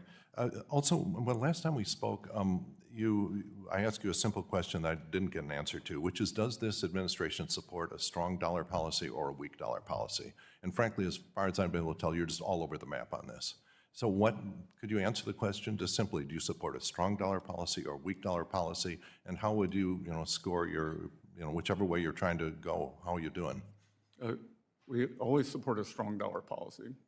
Okay, that's interesting because, as last time we spoke, I presented a couple of graphs which presented the historic fact interesting fact that every time you put a Republican in charge of in the presidency, that two things have happened: that the dollar has gotten weaker and that manufacturing employment has dropped. And this has happened just during every Republican president in our lifetime, and the reverse has happened every Democratic president. The dollar has strengthened, actually achieved your objective instead of just talking about it. And since the time of that, actually, I think this plot here was the one we had then when the dollar was only 8%. I think it's down about 10.5% now, so you're continuing down the traditional path. I'm sorry, which index are you using DXY. for the dollar? I think it's DXY year on year. And I think it's, the last time I looked at it, it was roughly down 10.5%. And you have the president on there, but under President Clinton, it would be. I'm not talking It would be, about- it would be yes. my belief that it was Speaker Gingrich and what he did. I'm what just Clin- talking Clin- about the president who has Working control. with the Clinton administration I together. understand. It's Dr. Foster's time. Yeah. So, but you agree it is a historic fact that during those presidencies, manufacturing employment dropped and the dollar got weaker during Republicans without exception. I haven't seen the data, so I can't. I agree with you. presented it to you on a graph. It's my understanding, actually, that later on that hearing, after I'd left to attend a different hearing, that you said some rather negative things about the data, and that as a finance professor, that you would have, I think, given it an F, was, I believe, your word. And so that, all right, Probably so now still I'm not a finance professor, I'm a manufacturer, okay? But I understand that the first rule of a manufacturer is you don't piss off your customers, which seems to be something that your administration just revels in doing, internationally especially. And so I think that it's easy for me to understand why manufacturing employment has continued to drop. That ever since Liberation Day, we have seen a continuous decline in manufacturing employment, which was one of your number one promises. Congressman, as a manufacturer, you would know that I can't snap my fingers and create factories. So there is a building process that is well underway. I could send you the chart on the factory groundbreaking. I understand, and the fact that we have been historically a low-tariff nation is, I believe, responsible for the really extraordinary economic growth over the last decade of the United States compared to, say, the EU, which was a high-tariff regime. And now we are joining the EU I believe that in we've going down that exported road. jobs to China, so No, you were touching on a lot of CCP talking points. I think as a manufacturer who's kept jobs in the Midwest, I think I have a little more credibility in the finance. Gentleman's time has expired. Does the gentleman want something inserted in the record? Would you like that document inserted in the record? Without objection, be included in the record. Gentleman recognized is from Georgia. Mr. Loudermilk, you're recognized for 5 minutes. Vice Chairman of our Financial Institutions Subcommittee. No, thank you, Mr. Chairman. Good to see you again, Mr. Secretary. Thank you for being here. But before I get to my questions, I want to build on something that Mr. Lucas had talked about. This committee held a hearing in November about deposit insurance, and we had an honest conversation about the need to maintain depositor confidence, the potential costs and unintended consequences, and how we need more data before making reforms. This issue is just too important to mess up, and I hope we can continue to talk about it in a thoughtful and data-driven way. And now, onto my own questions here. Secretary Bessent, the Bank Secrecy Act, or BSA reporting modernization is very long overdue and is required by the Anti-Money Laundering Act of 2020, otherwise known as AMLA. Increasing these outdated BSA reporting thresholds is, in my opinion, a critical component of this modernization effort. The Currency Transaction Report requires banks to report cash transactions that exceed $10,000. That threshold has remained the same since 1972. This low-value threshold has in recent years led financial institutions to file over 20 million reports on their customers annually. And as I brought up during our recent hearing, $10,000 in 1972 was enough to buy 2 brand-new Corvettes, just to give an illustration of how inflation has affected these CTR filings. The vast majority of these reports are filed on law-abiding citizens conducting innocent transaction. And I agree with something that you've stated, that banks need to be focused on their BSA reporting, or they need to focus their BSA programs on real illicit finance risk, and that focus on higher value activities would also better serve our law enforcement and national security objectives. A few weeks ago, we had a markup in this committee and passed my bill, the Financial Reporting Threshold Modernization Act, that would responsibly raise the CTR and SAR thresholds while ensuring these reports are still useful for law enforcement. As part of your community, or your commitment to implement AMLA, will you use your authority to modernize and streamline the outdated reporting rules and increase the thresholds? Yes, Congressman, we are studying this carefully. We look forward to working with you on it. The other thing that we are trying to do is to use common sense for geographical targeting, that we can lower thresholds with what's called a geographical targeting order for areas where we see disturbing trends like the southern border or in Hennepin and Farley counties, St. Paul, Minneapolis. Right. And I believe under the program, those exceptions exist to give flexibility.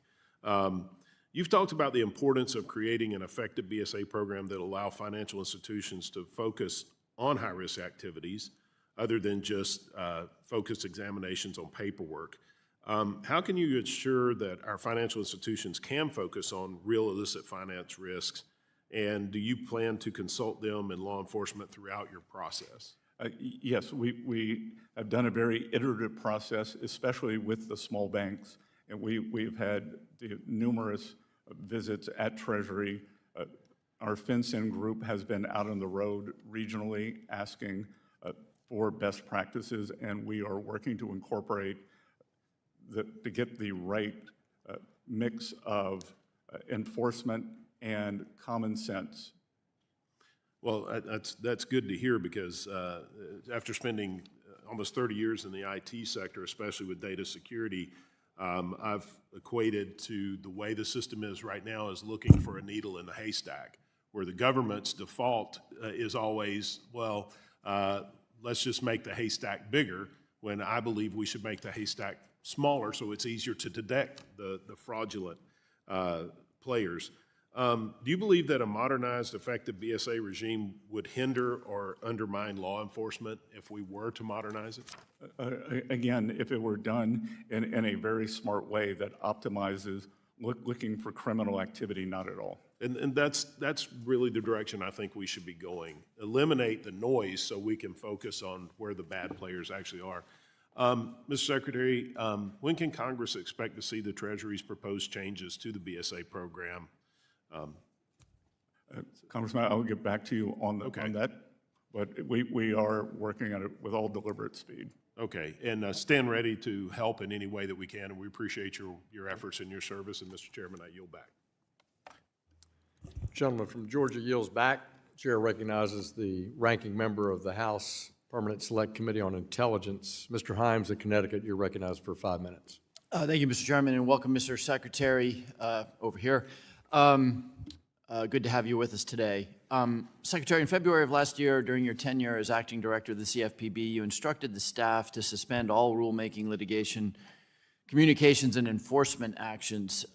One of the rules that was in process at CFPB was a rule that would have capped credit card late fees at $8 for large issuers. I understand there's an agency process.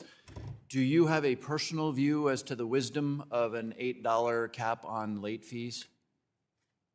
I do not. You have no view? Okay.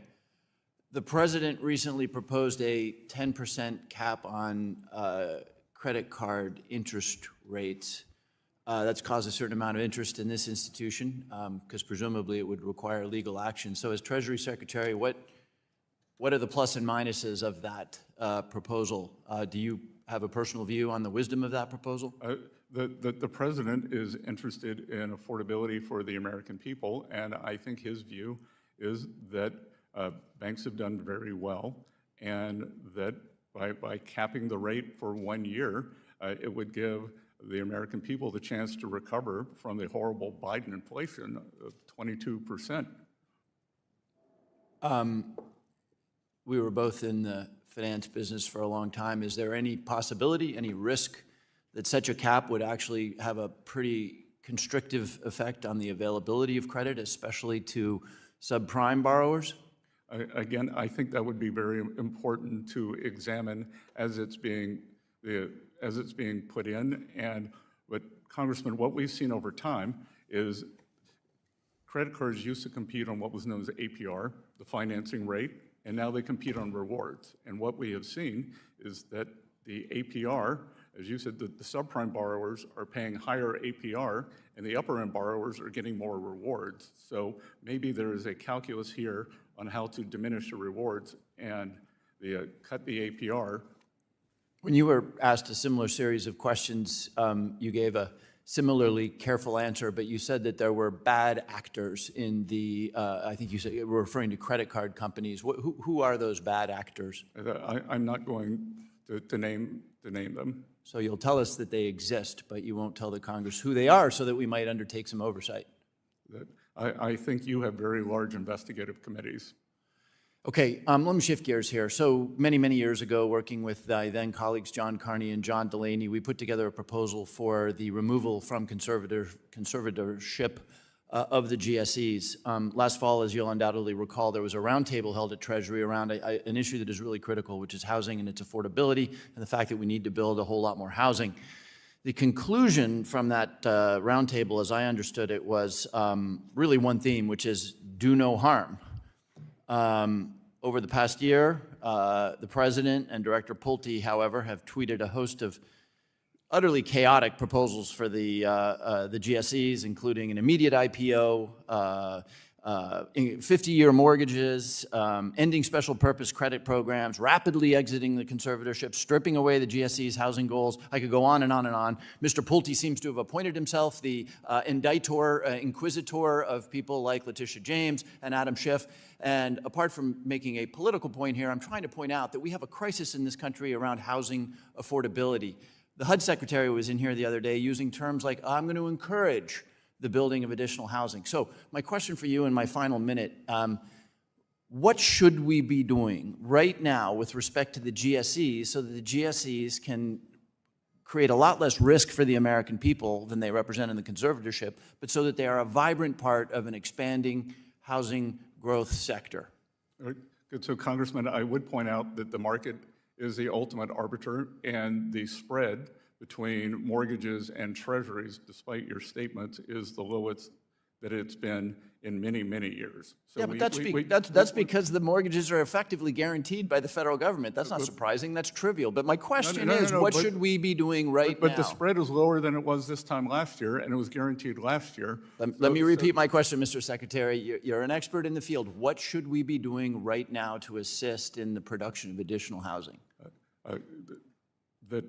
It is a very complicated question, but the most important thing that has happened is we now see mortgages touched a 3-year low in January. So I think getting down the payments and, again, moving toward Fannie and Freddie eventually leaving conservatorship, and our North Star Gentleman's time has expired. been that the spreads cannot widen in any trend. Gentleman's time has expired.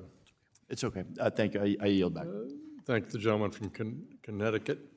Gentleman from Ohio, Mr. Davidson, who chairs our National Security Subcommittee, you're recognized for 5 minutes. Thank you, Mr. Chairman. Mr. Secretary, thank you so much for your leadership at Treasury. Like the markets, I'm comforted and reassured by your leadership there, so thank you, and I hope you keep continuing the excellence that you've delivered for this first year in the job.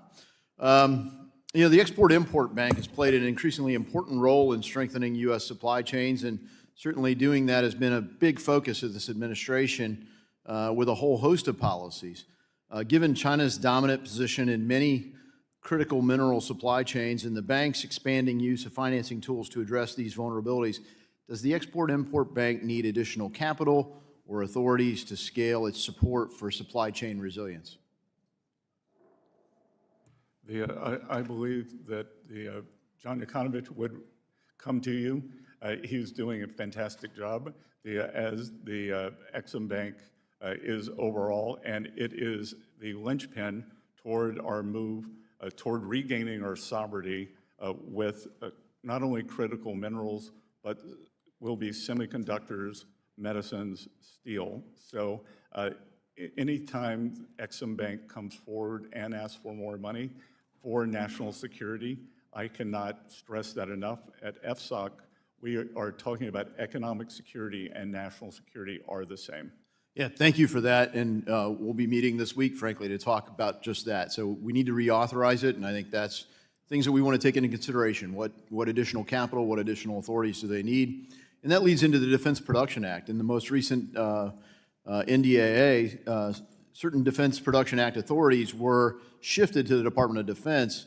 So given that DPA authorities have historically been housed at Treasury to address supply chain vulnerabilities across the entire economy, and not just defense needs, should the primary DPA authorities remain within Treasury to make sure we get a whole of economy approach? Well, we are working well with DOW, and I can tell you that the defense priorities are the same across the economy. And it's really it starts with critical minerals.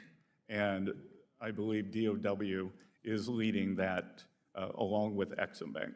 Yeah, thank you so much. And as we work to reauthorize that and modernize it, this will be the first modernization since, since COVID. And we've seen the expanding use and how the administration's made such a focus on our trade policy and reshoring. So I think the debate and reauthorization, modernization of Defense Production Act, I think brings coherence to what has been a major focal point for the administration. So thanks for your leadership there. Lastly, as Mr. Foster was trying to tout the benefits of communist money, I appreciate you calling him out on that and rejecting it. And frankly, during the Biden administration, the Federal Reserve posted positions. They were literally recruiting developers to develop a central bank digital currency, including, a quote, senior crypto architect role dedicated to CBDC development. Are you aware of any ongoing government or Federal Reserve efforts to develop a U.S. central bank digital currency? Within the administration, absolutely not. President Trump has made it clear that a central bank digital currency is anathema to the creation of the U.S. as a digital powerhouse. I can't speak for what goes on at the Fed, but I would assume that they would not be part of that either. Yeah, I hope so, because not only has the president been clear on that, he issued an executive order on it and said that we will not develop a central bank digital currency. And of course, that applies to the whole executive branch. Does that mean it applies to the Federal Reserve? I would say that the Federal Reserve has been very cooperative in terms of the regulation, and they're a bit of forward thinking with the Genius Act, what's happening with stable coins, how that fits within the financial and the payment system. Yeah, I think that approach clearly contrasts with what really China has been working on, is essentially managed, basically programmable money by the federal government. And frankly, they're working on it with the Bank of International Settlement, with the European Central Bank, the Bank of England. Mark Carney seems to be a fan of it. And they're all collaborating to basically develop communist money and impose it on their populations. And it seems like you have a different hope for the future. So as you lay that out, would love to work with you on the future of money. I really think it's going to shape the future of Western civilization. I couldn't agree more with you, Congressman, and it's moving fast, and the U.S. has to keep the lead. All right, thank you, and I yield back. Gentleman yields back. Chair recognizes the gentlewoman from Ohio, Ms. Beatty, who is the ranking member of our National Security Subcommittee. Thank you. Thank you, Mr. Chairman, ranking member, and to the witness. First, let me start by saying that I am certainly concerned about the direction of this country, this Treasury, this administration, and this president. I believe that our democracy is under attack, as well as CFPB, the Federal Reserve, CDFIs, HUD, and the list goes on and on. So I'd like to start with a question on community development financial institutions, or CDFIs as we refer to them, which you've played a key role in economic development. As a matter of fact, in your one-page testimony, you mentioned economic development or growth or security almost a dozen times. You also have stated promoting economic growth and economic security is essential to ensuring financial stability. Economic growth strengthens housing, business, financial institutions, so forth and so forth. Nationwide, CDFIs finance more than 45,000 affordable homes. However, applications for CDFIs fund programs have been pending for almost 12 months or more, and except for some CDFI funds for administrative costs, none of the FY25 program funds have been allocated. Last fall, CDF funds issued a supplemental application to CDFIs to ensure that they were in compliance with the executive orders issued by the administration, but funds still have not been dispersed. Now, my question to you, are there plans to place in place to release monies to CDFIs so they can continue to finance affordable housing projects? That's a yes or no. If yes, when? If no, why not? Treasury has been working to implement the CDFI funds programs as required by law. Upon apportionment of appropriated funds, Treasury will be able Is this to going to be a complete the yes or no? outstanding program awards Mr. as Secretary. expeditiously No. as possible. I'm going to abide by the chairman's rules, but I have some rules. You can say yes or no, and then if you say yes, you may continue to give that support. If it's a no, then you tell me why not. And now we need to be clear. Yes, let's start with the yes or no. I'm trying to be respectful, but you're not going to do what you want to do on my time. Yes or no, or you can say I'm not going to answer it, and I'll move on. Number 3. Okay, so let the record show that he refuses to answer a question. No, we're not going to do that with me. We are not going to do that with me.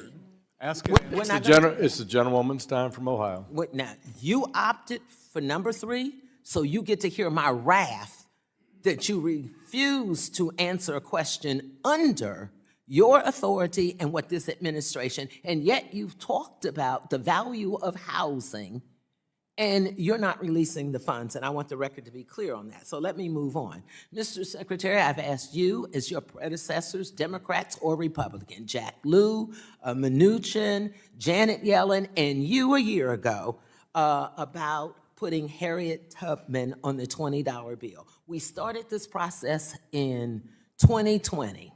At that time, Jack Lew said it would take 4 years. I sent you a letter. Do you know what your response was to me? I haven't seen the letter, ma'am. Well, you answered the letter. So now I was given a chance to help you. You responded to my letter just recently because you know I drilled you on this. But now you responded to tell me in a few words, it's a complex process. So that's not really an answer. We know it's a complex process. Your Republican predecessor said the same thing, but he went on to support it. So it was supported by 3 people before you. It was scheduled for 2020. Then it got backlogged, because it's a complex process, to 2028. The last Republican said we would be on target to do this. So now my question to you is, why is it not on target? And why are you not engaged in this process? Part 1. Part 2, do you know who is over the Department or the Bureau of Engraving and Printing? Do you know who that person is? Sorry? Do you know who is over the Bureau of Engraving and Printing? I am. You run it? You run it? The Treasury Secretary. Be careful now. Do you run the Bureau? Gentlelady's time has expired. Then let me ask him to put it in writing, because he doesn't run it. It's appointed by him, and it's Patricia Collins. So let the record show that he was incompetent in answering the Gentlelady's time has Now I expired, do. and I invite the Secretary to respond to your detailed question that you proposed on the bill in writing. And I now call on the gentleman from Tennessee, Mr. Rose. You're recognized for 5 minutes. Thank you, Chairman Hill, and thank you, Ranking Member Waters, for holding this important hearing. And thank you, Secretary Bessent, for taking time from your schedule to be with us here today. If you'd like to take a moment to address any of the issues that were just on the table. There are numerous incidents with counterfeited bills, and we are revamping the 50, which is the most counterfeited bill first. Congresswoman does not seem to have an interest in safety and security of American money. Thank you, Mr. Secretary. Secretary Bessent, I really enjoyed reading your recent Wall Street Journal op-ed with my friend Senator Bill Hagerty about strengthening Main Street banks. You make a compelling case that the current FDIC insurance limits contribute to an uneven playing field, where deposits flow toward the largest institutions in times of stress. Could you elaborate on how raising deposit insurance coverage would help restore confidence in community and mid-sized banks, particularly in places like my home state of Tennessee, and ensure small businesses can keep their payroll and operations anchored in their local banks? Again, Congressman, what happens during a stress period, The owners of the capital rightly move it to where they believe their deposits are insured. There is the belief that large institutions that have a special exemption called moral hazard. And I think by increasing the deposit accounts, especially for payroll accounts, that those deposits will not be forced to flee. When a local businessman calls up and says, I have $2, $5, $7 million in your bank, I've known you, we banked here for 50 or 100 years, but we're gonna have to move. Many times they don't come back. Thank you. I share that view. Secretary Bessent, do you believe that raising deposit insurance limits would directly translate into more lending capacity for small businesses and farms that rely on community banks, particularly in rural communities like those that I represent across Middle and East Tennessee? Congressman Rose, in a fractional banking system, deposits finance lending. When deposits flow out, the ability to have capital to lend is greatly diminished. Thank you. Again, share that view. Mr. Secretary, the FSOC annual report highlights the terrorism risk insurance program and underscores that small insurers are significant participants in the terrorism risk market, with their market share stable since 2017. In light of that, and given that the Terrorism Risk Insurance Act backstop has never been triggered in more than 20 years, do you see any clear evidence today of market failure or a pressing need for federal intervention that would justify continuing a permanent federal backstop at current levels in this market, rather than beginning a responsible transition to a more private terrorism risk insurance system? Congressman, I have no data, so I have no opinion, but I will get back to you on that. Thank you. I'd appreciate. And how does Treasury assess, if you could add to this or you can address it now, taxpayer risk under TRIA today? And do you believe that that risk profile is consistent with what Congress originally envisioned as a temporary federal program? I used to be an insurance analyst, but I haven't seen the actuarial table, so I'm not going to comment. Thank you. I was proud to vote with for President Trump's One Big Beautiful Bill and help create Trump accounts, which give kids a real foundation to build savings and wealth from day one. These accounts are a great way to help families in Tennessee and across the country start planning for their children's futures. Can you update us on how implementation of the Trump accounts is going so far, whether Treasury has the resources it needs to stand this program up effectively, and whether credit unions and small community financial institutions will be allowed to participate in offering these accounts? I'll work backwards. Initially, there will be one master custodian for the accounts. So initially, these small banks will not be able to participate. Eventually, the holders of the accounts will be able to migrate out to designated institutions. The uptake is going quite well. We had a big event this week to roll out the accounts. More than 1 million households representing more than 1 million children have signed up. I would tell everyone to look for the commercial right after the national anthem at the Super Bowl this weekend. I think we are prepared for a flood of signups, and then they will go live on July 5th, and the goal is the lowest possible fees on these index funds. Thank you, Thank you, Treasury Secretary. Hopefully no singing as a part of that. Time has expired. I yield back. Gentleman from California, Mr. Vargas, who is the ranking member of our Monetary Policy Task Force, you're recognized for 5 minutes. Thank you very much, Mr. Chairman and ranking member and the witness. I have to confess that I'm very disappointed in today. I think a lot of our allies are losing faith in us. We hear it in our European allies, certainly. We see it in the diminishment of our dollar. But we always seem to have faith in sort of the Fed chairman and also the Treasury Secretary. They're always very serious people. They're always seen around the world as very serious people. I've been here for a long time now. I used to watch when a friend of mine, Sean Duffy, used to sit over there and scream at the top of his lungs at Jack Lew when he was Treasury Secretary. And the Treasury always answered in the most logical way, never flippant, never libelous. Would never say something like, Sure, my colleague here wants to see Harriet Tubman on the $20 bill. She didn't say anything about not wanting confidence and not wanting to have secure money. That was a very libelous comment that you made, a very flippant comment. It was very disappointing to hear. And then to hear the libelous comment that you made about the Fed, that we lost faith in the Fed, you said in your testimony here today, because of inflation and the cost overrun in the buildings. You know, mimicking basically the same thing that the president said is about the chairman. You didn't say it in the same words, you said it in a way that's a little more elegant, but means the same thing. Today, you've been very performative in everything that you've done. That's very disappointing. I wanted to ask you about the independence of the Fed. I think it is important. You did comment about that a little bit. But today, I think, has been pretty much a waste of time. But sadly, I think it really does erode the faith in our country. When a person as important as you give the answers that you gave today. So I'm not going to ask you any questions because I think it would be useless. But I was just going to say, Mr. Chairman, we've had some very good hearings recently. This was not one of them. This is not your finest day, and it's too bad because I think you're a very competent person. I disagree with some of your policies, but you're a very competent person.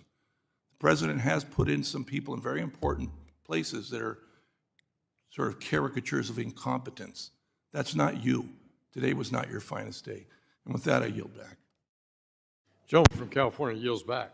Chair recognizes the gentleman from Wisconsin, Mr. Stile, who chairs our House Administration Committee and also chairs the subcommittee here on digital assets, financial technology, and artificial intelligence.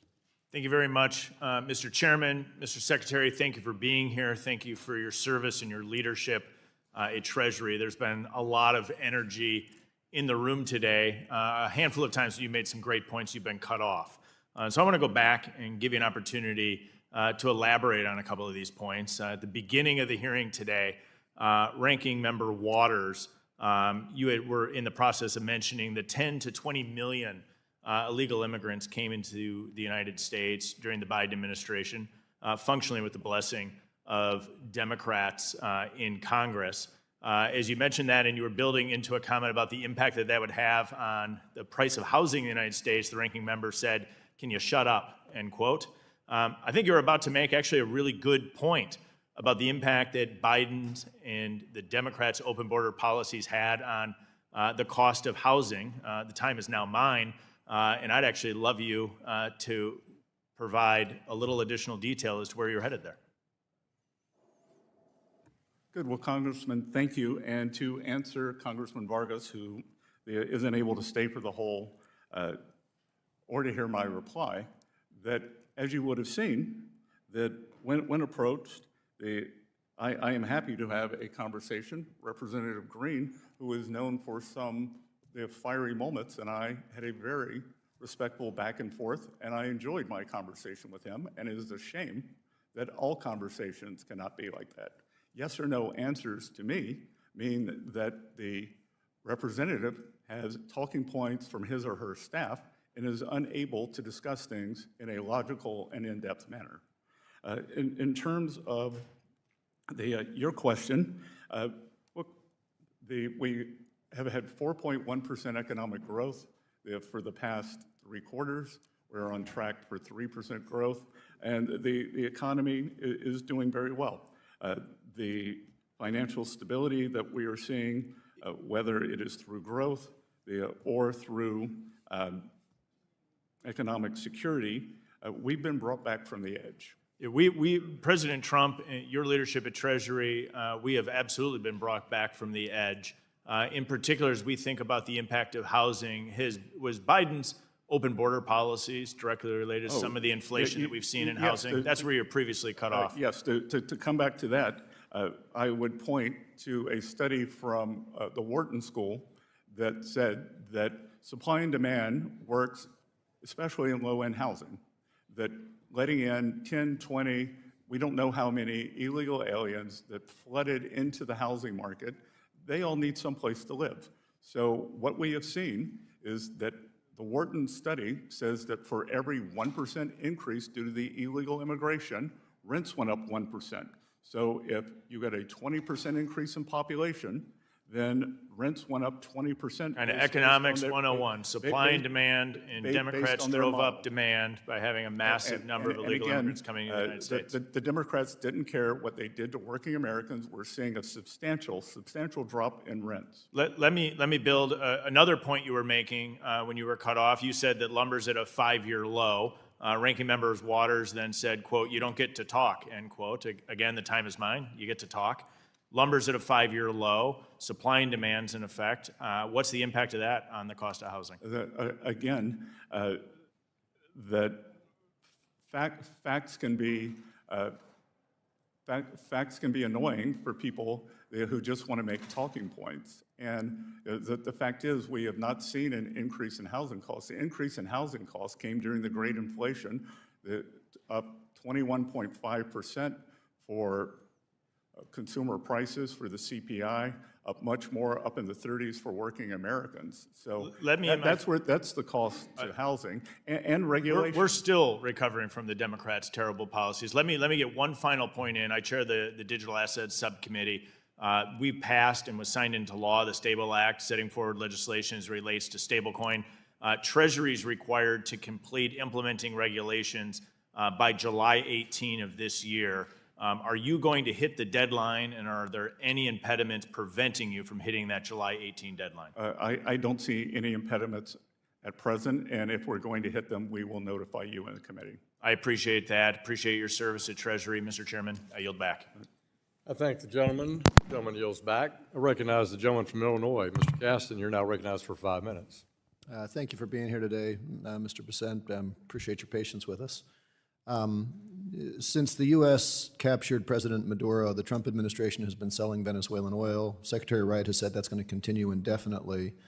The president's January 9th executive order said that those funds are the sovereign property of Venezuela, but has directed you, the Treasury Secretary, to hold those assets in custody to facilitate disbursements transfers as directed by the Secretary of State. As I've gone through the 91 specific trusts that you have the statutory authority to oversee, none of those have any relationship to Venezuelan oil. So can you help us understand under what statutory authority, or what statutory authority is Treasury relying on to exercise the discretionary control over natural resources and sovereign assets of another country? Treasury has no control over the... I'm just asking about what statutory authority you rely on. Again, we are operating under an agreement between state and energy that we are not involved. No, but the executive order said that the Treasury Secretary is holding those assets in custody. That's a specific language there, and is facilitating disbursements. Under what authority are you acting? I will get back to you with the exact authority, but it is under agreement with state.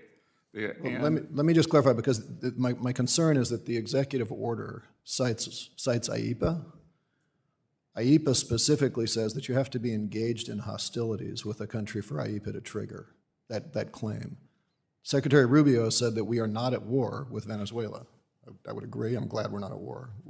So unless you disagree with Secretary Rubio, I'm unclear under what legal authority the United States has to control or disperse those assets. Well, I would believe that the IEPA authority would act for a period of time for a not unless we're not that's not for a transition. Well, look, that's not true. But please provide in writing what you're doing there, because I want to get to why I think that's material. Last week, Secretary Rubio also said that the $200 million in proceeds was sitting in a Qatari bank that was owned by Venezuela. He went on to say the Treasury has a written agreement with Venezuela's interim government to review the monthly budget request for payments from that account. I come back to where the authority comes. What statutory authority are you using to exercise custody indirectly through a third country and direct the release of funds from those offshore accounts? The IEPA. That's not in IEPA. You're managing, okay, so if you're managing a third country, not in IEPA, and please do provide us with the legal guidance, because this matters. What controls are you putting to audit those flows? Because as you know, the Venezuelan government still has a lot of shady people. How are you controlling the dispersion of those flows so that they don't go back to some of the shady characters that the president is concerned about in Venezuela? What is the audit process? Again, we will be bringing in outside auditors for this, and the Venezuelan government will be producing. Do you have an agreement in place right now for those auditors? Sorry? Do you have an agreement for that audit in place right now? Not at present. Okay, because Secretary Rubio, when he was asked that question before the Senate, he said that the Treasury had handled the agreement that he would be providing to the Senate committee. Are you saying that Secretary Rubio was incorrect, or that you're not aware of the agreement that Treasury directed according to Secretary I'm Rubio? saying I'm not aware of the agreement. Okay, so Secretary Rubio said he would provide that to the Senate committee. Can you please coordinate with Secretary Rubio and give us your word to provide us what Secretary Rubio is providing? Because he is alleging that that was done under your With oversight. pleasure, Congressman. And just so you know, the goal here, it's been 30 days. I want to just move, reclaim my time, because the concern I have is that this would be considered a fraudulent conveyance. I have a specific concern that we've entered into contracts with companies like Vitol, who have pled guilty to bribery and all sorts of nefarious actors. If I was a company buying stolen goods and we didn't have statutory authority, I'm going to have a lot of creditors coming after me. One last thing, sir. I want to read you a quote. Trump will pursue a weak dollar policy rather than implementing tariffs. Tariffs are inflationary and would strengthen the dollar. Do you recognize that quote? I believe you're referring to a letter that I wrote, and Yes. tariffs could be inflationary. No, it says tariffs are inflationary. Yep. You know what? You had said to the chairwoman, I'd like to introduce into the record a January 31, 2024 letter from, quote, Scott Bessent and the Key Square team to your partners, where that quote comes from. Without objection. Do you want to correct what you said to the ranking member when you specifically said that you did not say tariffs are inflationary? Well, I think she referenced a letter in the summer of something, not that particular. No, I think you disparaged the New York Times. Sorry? You said tariffs are inflationary. Sorry? You said tariffs are inflationary. Tariffs- Do you want to correct what you said to the ranking member, or did you lie? If I was mistaken, I want to correct it. And I was also mistaken when I said that tariffs could be inflationary, because they haven't Gentleman's been. time has expired. I've seen inflation drop to 2.1%. Gentleman's time has expired. Chair now recognizes the gentleman from South Carolina. Mr. Timmons, you're recognized for 5 minutes. Thank you, Mr. Chairman. Ms. Secretary, it is great to see you again, and thank you for being here. Your experience and leadership at Treasury are widely respected and appreciated as we work to make the U.S. economy more competitive in the global economy. And I know you were hearing some questions about tariffs. Is that the purpose of the last year, to renegotiate our trade agreements to make the U.S. economy more competitive in the global economy? 100%. There are numerous goals, but it is to make the U.S. economy more resilient. We're now seeing 4.1% growth for the past 3 quarters. So we are seeing inflation drop. So tariff inflation was the dog that didn't bark. Well, I appreciate it. I think that the businesses that are trying to compete in the global economy are far better off because of the last year. There was some strain through the uncertainty, but most of that is behind us, and I just really appreciate your hard work. Additionally, after several years of regulatory uncertainty and pervasive government overreach, it is encouraging to see serious leadership at Treasury focused on restoring balance to our financial system. That work matters not only to markets, but to families, small businesses, and communities across the country. You've called for a fundamental reset of financial regulation and emphasized Treasury's role in promoting appropriately tailored regulation to support economic growth. I agree with that approach. While there has been progress on tailoring supervision, far less has been done to modernize regulatory tailoring itself, particularly the interagency thresholds that trigger enhanced prudential standards for Category 2 through 4 banks. Those thresholds were set years ago and have not been updated to reflect inflation, economic growth, or changes in the financial system. As a result, banks that were never intended to be treated like GSIBs are increasingly subject to requirements that do not match their risk profiles. Republicans on this committee raised this concern in a letter to the federal banking agencies last November. Mr. Secretary, my question is this: how are Treasury and the Financial Stability Oversight Council working to coordinate across the agencies to modernize and update these thresholds and to ensure that regulatory tailoring keeps pace with economic reality rather than falling further behind it? Congressman, I believe there's a chance that the community banker who I referenced with $200 million assets may have actually been from your district.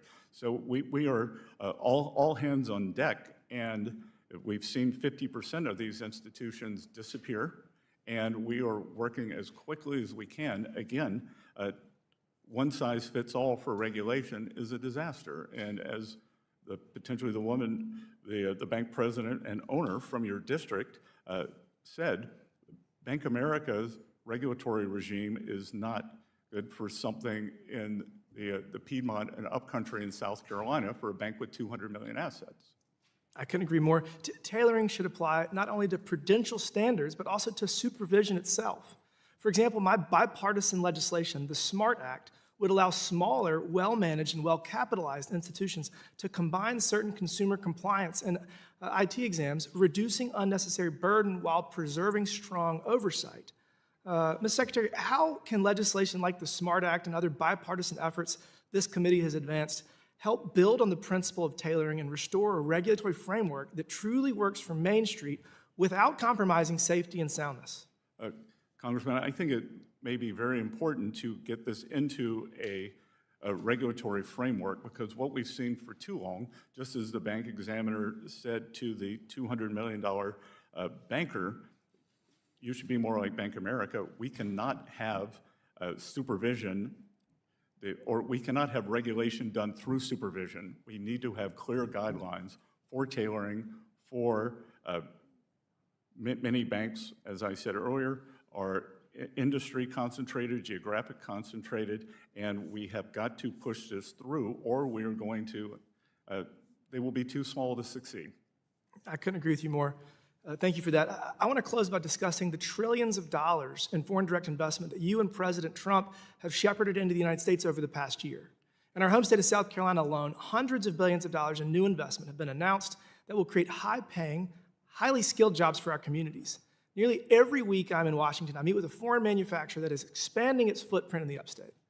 And I also want to thank you for your work to remove tariffs from coffee, which has been directly welcomed by manufacturers like Keurig in South Carolina that have benefited from this administration's commitment to fair and sensible trade policy. It's hard to believe that the largest coffee manufacturer in the world is in Spartanburg, South Carolina, but it is, and we greatly appreciate your work to help make sure that they're competitive in the U.S. economy and in the global economy. And with that, Mr. Chairman, I yield back. Thank you. And Congressman, I would just point out that there's a lot of discussion on coffee prices. Gentleman's time has coffee expired. prices experienced a global The gentleman's time has expired. increase. Thank you. Please, Mr. Secretary, if you'd respond in writing if you have more on that topic. Now, Chair recognizes the gentlewoman from Massachusetts. Ms. Presley, you're recognized for 5 minutes.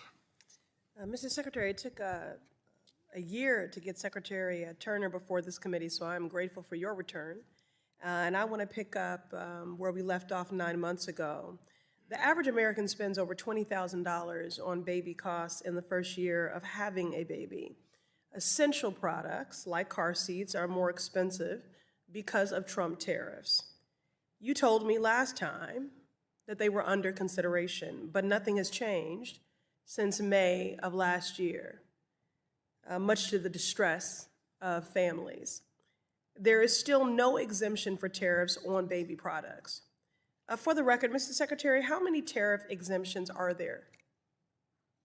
There are actually very few now.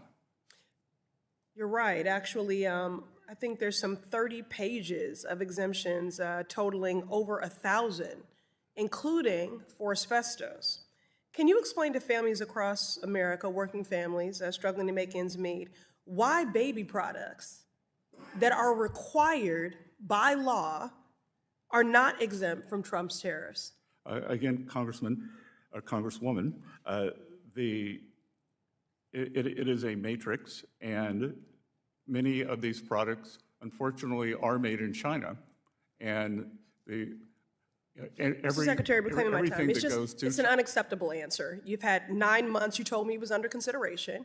You've had 9 months to think about it, and while you've been thinking about it, working families have been struggling. When it is required by law that they have many of these essential baby costs. Your report from the Department of Treasury refers to them, car seats, as essential safety tools.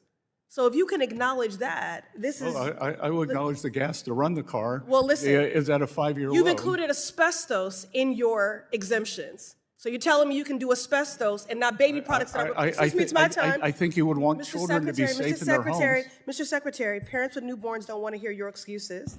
They need to keep their babies safe. They want to comply with the law, and they need action to lower costs, period. So will you exempt baby products from tariffs, yes or no? Again, we will Yes look or into it. no? We- Mr. we will- Secretary, we will look at- respectfully. We will look at. Mr. Secretary, respectfully. Congresswoman, Yes I do or not, I am the no? Treasury Secretary. I am not the USTR. Reclaiming my I am time. not the President of the United States. Reclaiming my time. So you're asking the wrong Well, person. I'll take a And- commitment. It's Mr. the Secretary, you are it's the taking gentlelady's my time. time. And Claiming my time, Mr. This is Secretary. Financial Stability Oversight Council. Mr. Secretary, then I ask for your advocacy then. Because a no or a non-answer is unacceptable to the working families you I am- claim to care so much about. The- Moving on, no, moving Con- on, moving Congresswoman, on, I moving don't know, on. it's the gentlelady's Congresswoman, time. I'm agreeing with you. The Secretary's moving gentlelady's on. time. You will have my advocacy. Okay, thank you. Can you say that again for the record? Sorry. Can you say that again for the record? I am I one- will have your advocacy I am one voice. for an exemption? I am one voice. Okay. Have you been paying attention to the high rate of unemployment for black workers? Are you aware of that? The high unemployment rate for black workers? It is traditionally higher than for all workers. Well, listen, it's through the roof right now. There's hundreds of thousands of black workers that have been pushed out of the workforce, and the unemployment rates for black workers and all workers are among the highest they've been since the COVID-19 pandemic. Black workers contribute over $1 trillion to the U.S. economy, but the push out of these workers from the workforce has led to a loss of $37 billion in the GDP, with black women being among, just so y'all know, the most educated and most active in seeking work. Their push out is a glaring warning sign for where our economy is headed, because black workers, black women in particular, have always been the canaries in the coal mine. So this is a problem for everyone. Black women are bearing the brunt, but everyone will feel this hurt. I have led letters to Fed Chair Powell calling for action to be taken. He is also a member of FSOC. So I want to ask you, Mr. Secretary, will you commit to analyzing black unemployment rates specifically and its impacts on financial stability? Yes or no? I will analyze black unemployment rates. Wonderful. And when will you get us a report and a plan of action? I was thinking March 6th. I can't commit to a date. Okay, all right. Well, I think March 6th makes sense. That'd give you over a month, which is more than enough time to convene that working group and to report out your findings. I know you already have the infrastructure to do that. So at the end of the day, black families, black futures, and the lives and livelihoods of all who call this country home are depending on you to act. And with that, happy Black History Month. I yield back. And thank you, and I was sorry to see you not run for Senate. Gentlewoman yields back. Chair recognizes the Chair of the Subcommittee on Oversight and Investigations, Mr. Muser from Pennsylvania. Secretary Bessent, thank you very much for being with us, and thank you when you state that it's now Main Street's turn. I can assure you the people of Pennsylvania's 9th Congressional District greatly appreciate that, and your remarks are quite refreshing. The previous Treasury Secretary, once when I asked what their economic growth initiatives were, they implied that federal spending was their primary, if not only, growth initiative. So clearly, under your leadership and President Trump's and the Republicans in Congress, passing the family's tax cut delivered meaningful tax relief, billions to workers and small business owners, no tax on tips, regulatory reform, no tax on overtime, 100% depreciation. All this is driving our savings. All this is driving our economy for a booming GDP, Q3 and Q4 in the over 4% range. So things are going very well. We expect 2026 to be pretty exciting as well.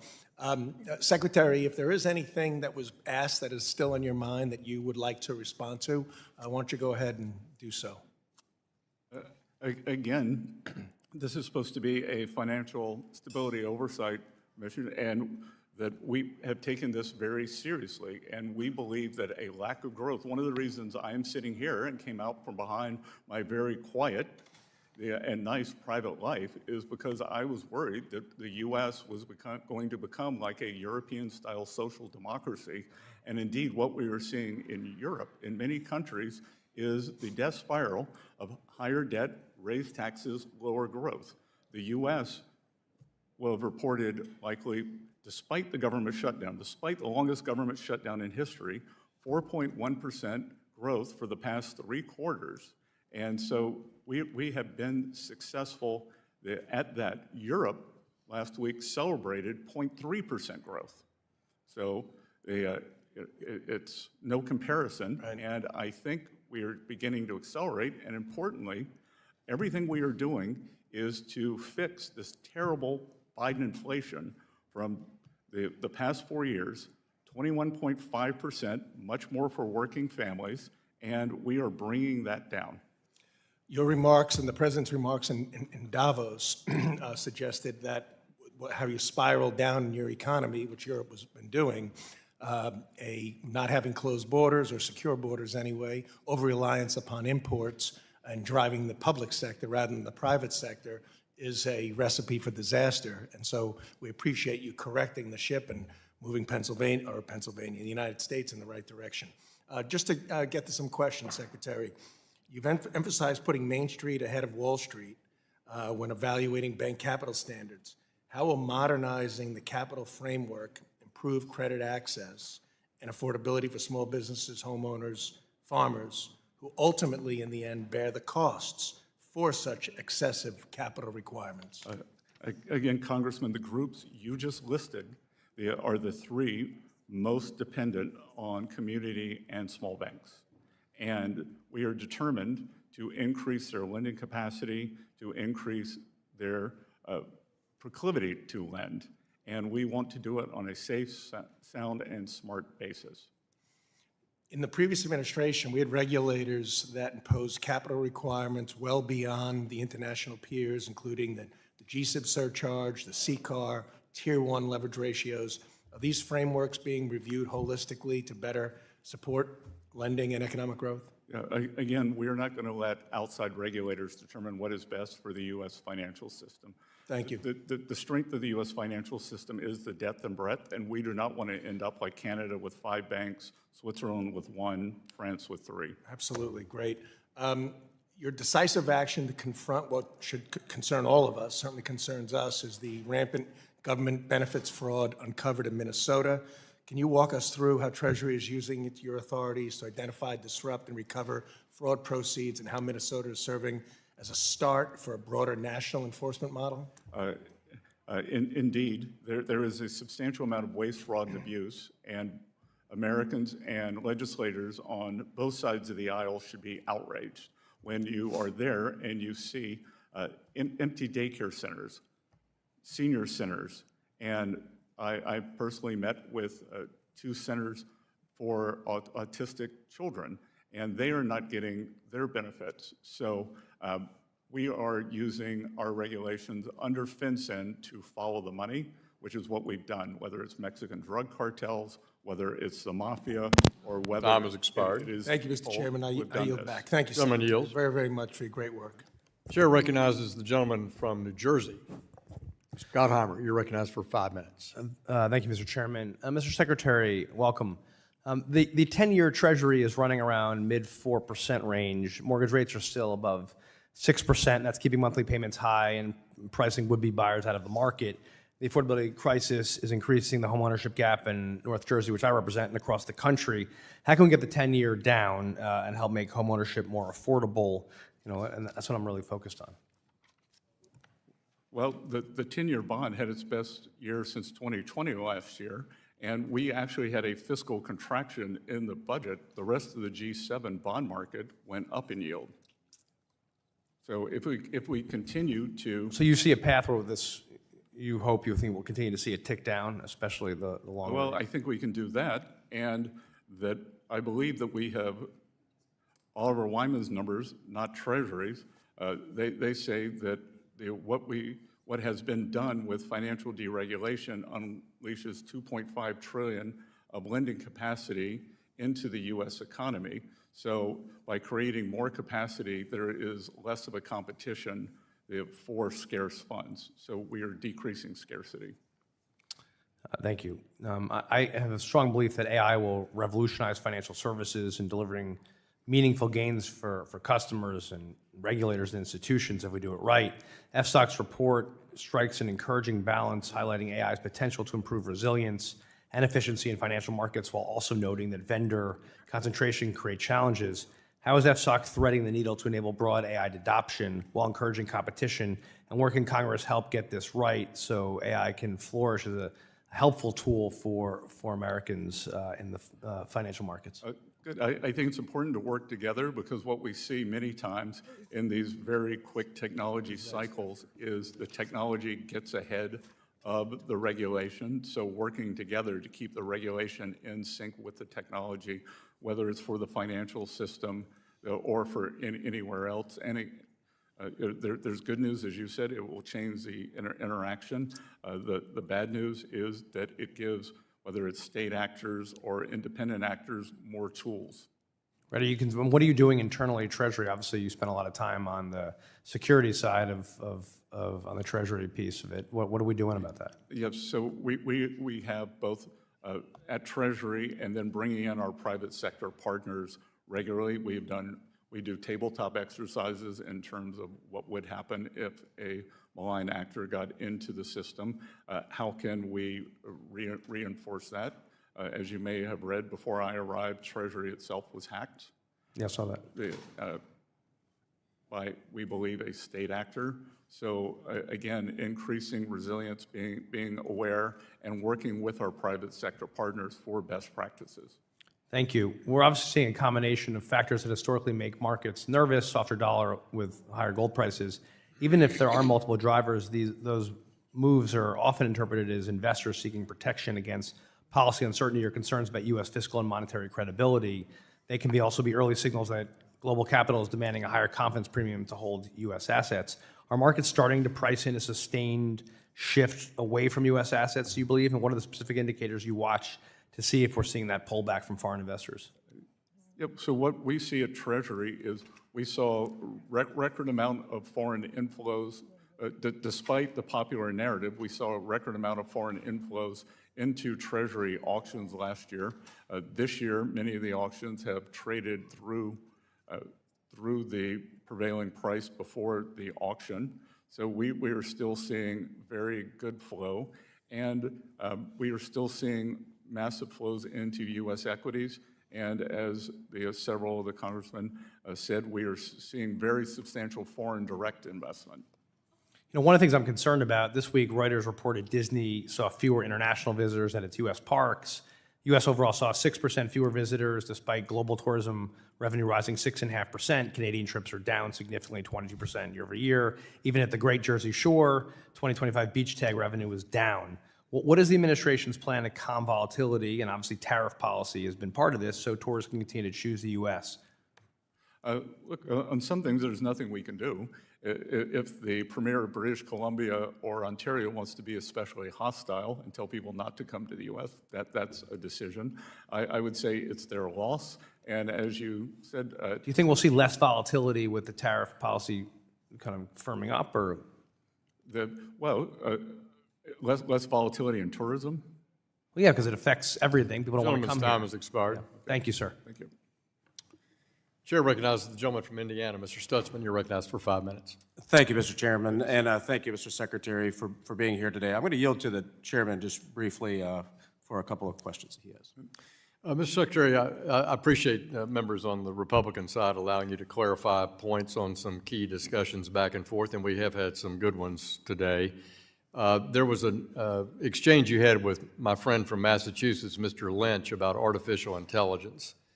And in your capacity as chair of FSOC, our view here is that artificial intelligence offers great promise for better consumer service, fighting fraud, more accuracy in providing customer service, but also in providing a more robust compliance process with the rules in banking and the brokerage and securities industry. I wonder if you could talk from an FSOC point of view about a philosophy of overseeing artificial intelligence both in the financial services industry and among the supervisors of the financial services industry. Yes, so again, we are working with our private sector partners to best practices. And Chairman, as you said, there are two pieces to this. There is service improvement, which we are, for instance, working on at the IRS. We hope to be able to use artificial intelligence there to get customer wait downs and service down. On the other side, both financial security, alerting everyone to the risk of what is going on. But this is a transformative change, and as I mentioned to the Congressman, we look forward to working with you on legislation to make sure that the technology does not move too far ahead of the legislation. Very helpful, and I yield back to my friend from Indiana. All right, thank you. And first of all, I just want to say thank you for being just a steady voice. Our economy is seeing tremendous growth. Is there volatility in places? Absolutely. We're still recovering. You know, we've heard a lot today from my colleagues across the aisle about tariffs and the effect on inflation in the U.S. economy. I just want to remind everybody, during the Biden administration, grocery prices increased by over 23%. I'm in the food industry. We've seen it. That growth has accounted for nearly 91% of grocery price increases since January of 2021. In Biden's first year alone, grocery prices increased by 6.5% as compared to 1.9% during President Trump's first year in office. And that's nearly 3.5 times faster, but yet my colleagues want to blame Trump's tariffs for the prior administration's uncontrolled and excessive spending. And I know that, you know, what the Trump administration, you are doing is really, I mean, the America First policies are spot on. We've needed somebody in the White House to be fighting for America first. And so I just want to say thank you from folks in Northeast Indiana for your hard work to reset the table globally. And, you know, we're a manufacturing, agricultural sector. We grow the food for the country. We manufacture, you know, medical devices and all these other things. And so I just want to say thanks for that. Well, good. And Congressman, just to tell you, I was with the president out in Iowa, and to combine two of your themes, manufacturing and the farm economy, we were with the CEO of John Deere, and he is building a new factory in Indiana, and he's building one in Indiana, one in North Carolina, and the president said, "What made you do that?" And he said, "The tariffs." The tariff. Tariffs. Yeah, no, I mean, this really is putting manufacturing in a position to compete with China, whether it's a CNC shop, whether it's the medical device industry. There's obviously some pieces there with regulatory environment, things like that, but it's really giving manufacturing a spot. One thing I would ask, and if I could maybe share with your office, I had a foundry owner in the office yesterday, and there are some definitions around foundries, and so I'd be happy to send that information over to your office to take a look at it. It's a industry that's, of course, very important for America, and I know you all care very much about manufacturing and the steel industry, so I'll send that over. Good, with pleasure. Yeah, but anyway, my time's about to expire, but I do want to just say thanks, because it's, what people back home are really dealing with is this cost over the last 5 years, and for you to really reset the table, they believe in America. We just need to show them that we believe in America as well, and that America can be great. Good. Well, Congressman, there's a level and there's a rate of change. The level is very difficult to get down. We're trying as hard as we can, but we've slowed the rate of change greatly. Yeah. Thank you. I'll yield back. Thank you. The gentlewoman from Michigan, Ms. Tlaib, is now recognized for 5 minutes. Thank you. Mr. Secretary, a bank's leverage ratio is important, right? Well, there are numerous leverage ratios. Congressman, which one are you referring to? So for the record, if I may, Mr. Chair, I'm going to submit the Bank Capital's analysis semi-annual update for the record. May I? Without objection, so ordered. Ratio is important when we look at it, right? Again, I'm not sure which leverage ratio Okay, so I'm you're looking at referring to. here, this chart, okay? It says Tier 1 capital. Does that help? Tier 1, that's helpful. Okay, so I know it's kind of hard to see, but the green line is the community banks. You see how high that cushion is? That it's about what, almost 11%? I know you can't see it. It's fine. I was going to enlarge As an it act of for good you. faith, I'll take your word. Yeah, so the largest bank capital analysis for the Federal Reserve Bank of Kansas City, it shows that last June, the Tier 1 leverage ratio of community banks was at 10.83%. For the banks that pose the largest threat to global system, what they call G-SIBs, this is the big banks, the ones who take all the risks. You know this, right? Their supplementary leverage ratio was about 5.8%. That's a huge difference, right? Correct. Okay, I'm getting there, I promise. Do you think the largest, most complex banks are roughly half are as risky in the threat that they pose to the financial system as a community bank in my district? Well, I think, Congresswoman, that what you're neglecting to think about is the composition of the assets and the capital. So the capital at the GSIBs can be much more liquid, where the banks in your community are much more, as we're used to seeing in the movies. Well, let me explain to the public why community. Yeah, I understand. Community banks, though, lend out equivalent about 75% of their deposits to real economy. Some people refer to it as Main Street, but we call it the real economy. People, families, communities. The largest banks only lend about 40% of their deposits into our real economy. Instead, they rapidly expand their loans to hedge funds and private equity that you're calling liquidate. They can liquidate, right? Is that what you're saying? Is that what you're saying? No, I'm also saying, saying they hold a much higher. Yeah, but the big banks are the ones who keep failing, right? What's that? The big banks are the ones who keep failing. No, many small banks. Well, that's too. because they're getting pushed out. We're not actually supporting community banks. Well, as I've said, I think more than 100 times today, I support community banks, and what I don't want to see you could say it, but you got to do something about it. But listen, so Trump's I've met with more than 200. I know, community Mr. bankers. Secretary, but this is pretty bad. Because the fact that community banks in my business have almost twice as much capital percentage-wise compared to banks that pose the largest threat to our financial system, that shows that just how much playing field's tilted towards Wall Street.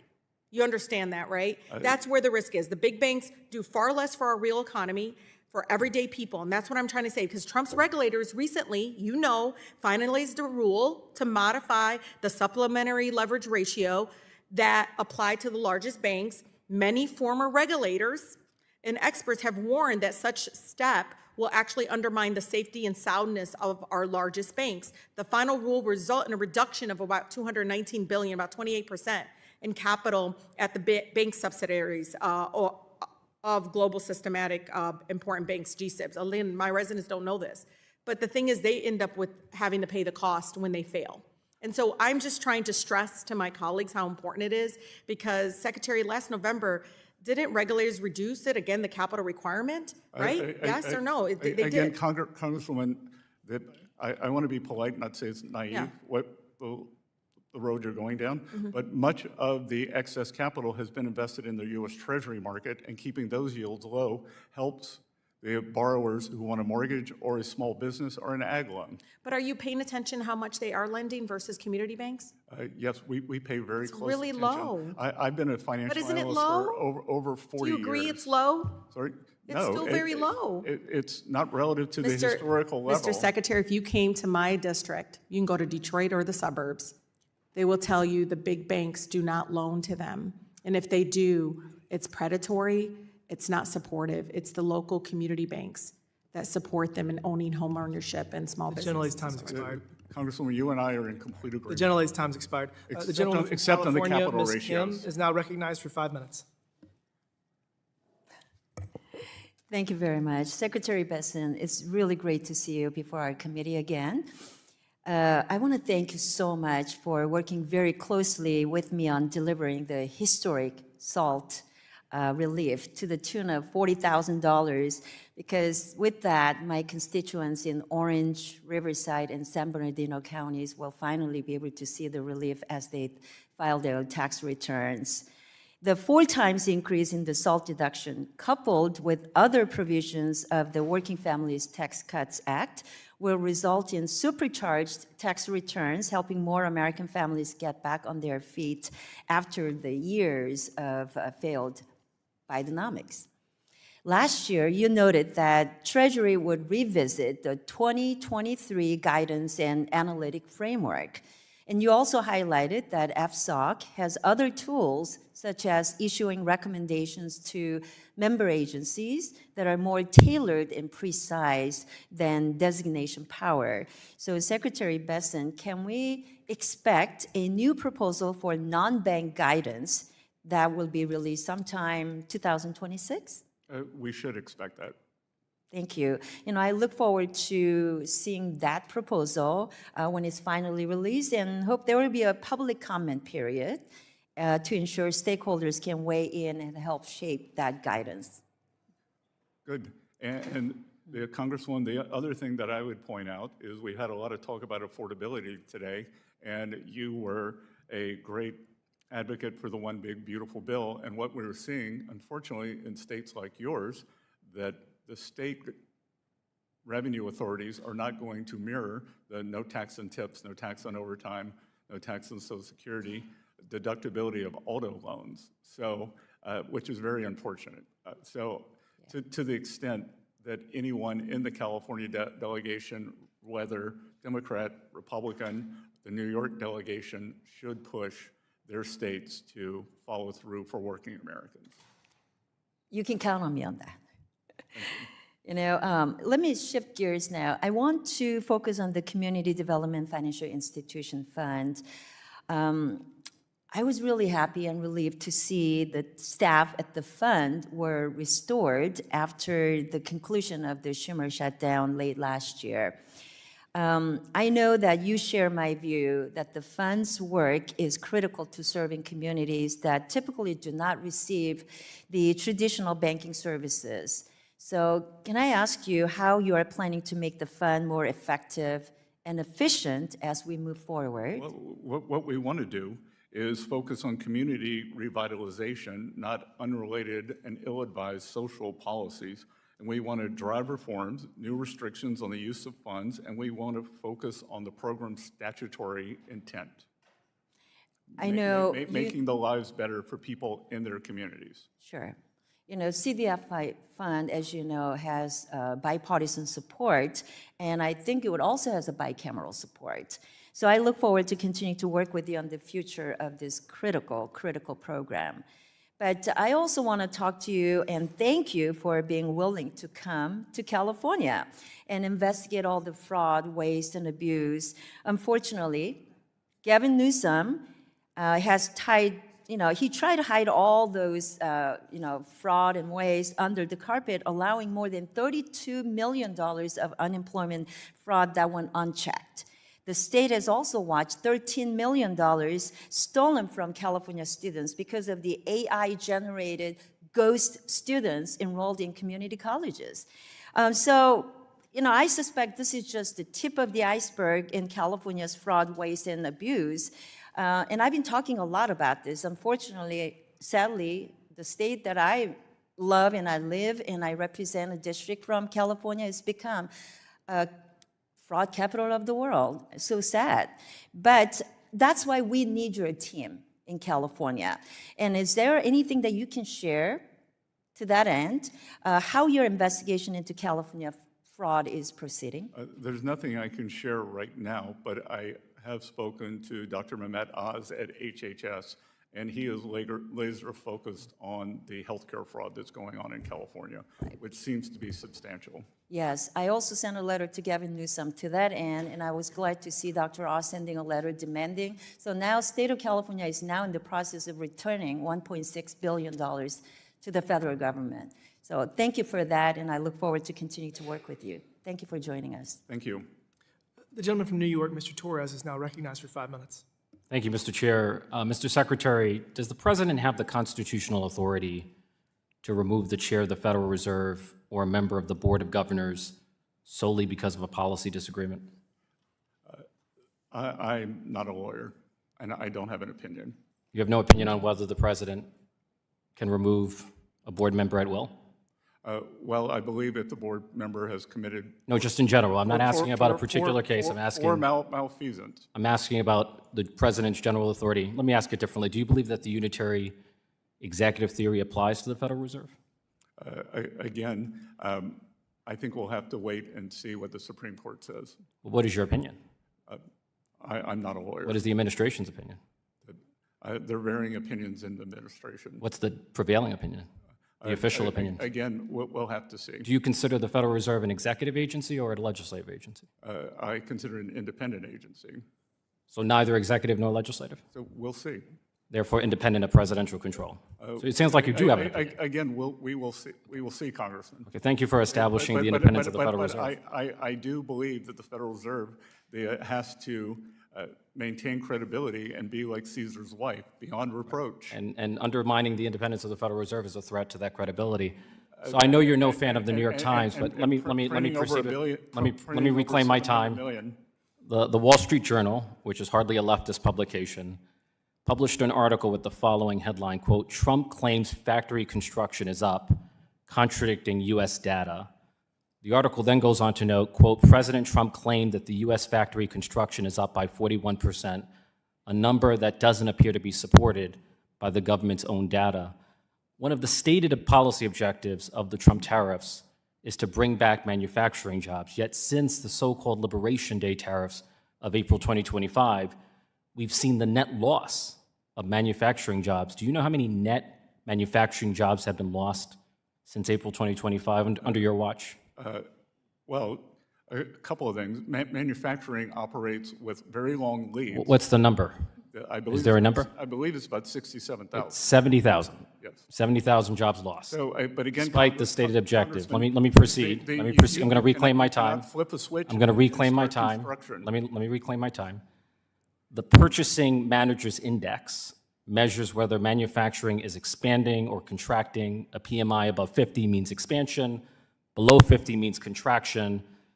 Since the so-called Liberation Day tariffs of April 2025, has the PMI been mostly above 50 or below 50? We just had the biggest increase in over a decade, and we are well above 50 now. Has it been mostly above 50 since April 2025? Again, long and variable lead times in manufacturing that you may represent. Let me ask it a differently. financial center, not a manufacturing. Since April 2025, for how many months has the PMI been below 50? Where are we now? Where are we now? I'll give you, January went up, but what about April to December? It was Again, below 50 for 9 consecutive months. Where are we now? So the score is 9-1. 9 months of manufacturing contraction versus 1 month of expansion. I look forward to seeing you next year. So one of the stated policy objectives. And we'll keep score, okay? One of the stated policy objectives of the Trump tariffs is to bring back domestic production.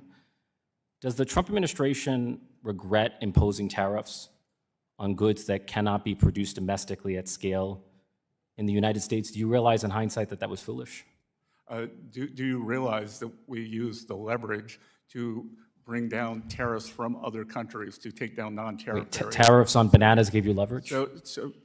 Yes, with Colombia, with Brazil. I think, Congressman, you're being very naive with negotiating I mean, strategy. we were promised reindustrialization. A tariff on bananas did not lead to domestic banana production. It simply made bananas more expensive But for American businesses and consumers. The same is true of coffee. It has led to other countries negotiating in a more fulsome manner. Are you willing to commit to no longer imposing tariffs on any product that has neither a domestic substitute nor a national security rationale? That would be the definition of foolish in a negotiation. So you're not willing, you're willing to impose tariffs that make more expensive goods that we cannot domestically produce here in the United States, Again, and that have no national, what is the national security nexus of bananas and coffee? Again, why would you do that? There are numerous things when you negotiate with Indonesia. There are things that are only made in Indonesia, but the Indonesians brought down their tariff barriers or non-tariff barriers. I get it. We have to make bananas great again. I get it. Thank you, Mr. Secretary. Yep. The gentleman from New York, Mr. Garbarino, is now recognized for 5 minutes. Thank you, Mr. Chairman. Thank you, Secretary, for being here today. First off, let me lead off. I was one of the people you were in negotiations with over SALT last year, and I really appreciate the hard work and the commitment and helping us get it across the finish line. And a lot of my constituents are going to see a And as big benefit. Congressman, I can tell you, as also the IRS chairman, that the second largest refunds are going to come from your constituents or go to your constituents because of the SALT deduction. It's going to be great, and hopefully, like myself, the rest of my constituents, I think, are going to plow that money back into the economy with some purchases when they get their refund this year. So thank you for all the hard work you did there with us. Last year, you oversaw Treasury's efforts to implement President Trump's executive order to phase out paper checks, eliminating a costly, inefficient, and more fraud-prone process. Part of the EO directed the Treasury Department to work with financial institutions, consumer groups, and other stakeholders to address financial access for unbanked and underbanked populations. Secretary, can you share more on on the work stream and particularly how Treasury plans to incorporate digital technologies or payment solutions to increase financial access for unbanked Americans? Again, we are trying to bring them into the financial system, and we are trying to, one of the ways is over these individuals' phones. And what we see, especially for the cohort you described, is they are especially susceptible to theft of the paper checks. They may not have fixed addresses. The fixed addresses or the mailboxes may not be secure. Someone from the New York delegation in Staten Island brought this to my attention for her district. And I appreciate that, and I really do think the administration has made serious strides to modernize our financial system through these initiatives. Are there other ways Treasury is looking to safeguard against fraud and improper transactions that you're working on? Well, again, as we've done in Minnesota, we found a substantial amount of waste, fraud, and abuse, and we want to know, with our geographic targeting order, we have pushed down the threshold for reporting for money service businesses, which these are non-banks, to $300. And we want to know if you are wiring money out of the country, that are you on public benefits? Because one of two things must be true.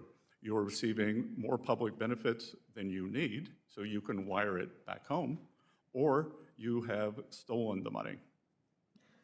Is there anything that Treasury is working on to, any other payment modernizations that you're all working on right now? We're constantly working on payment modernizations. We're working with the Fed to modernize their Fed now. We are looking at ways on digital assets also. Great. I'm going to switch gears a little bit here.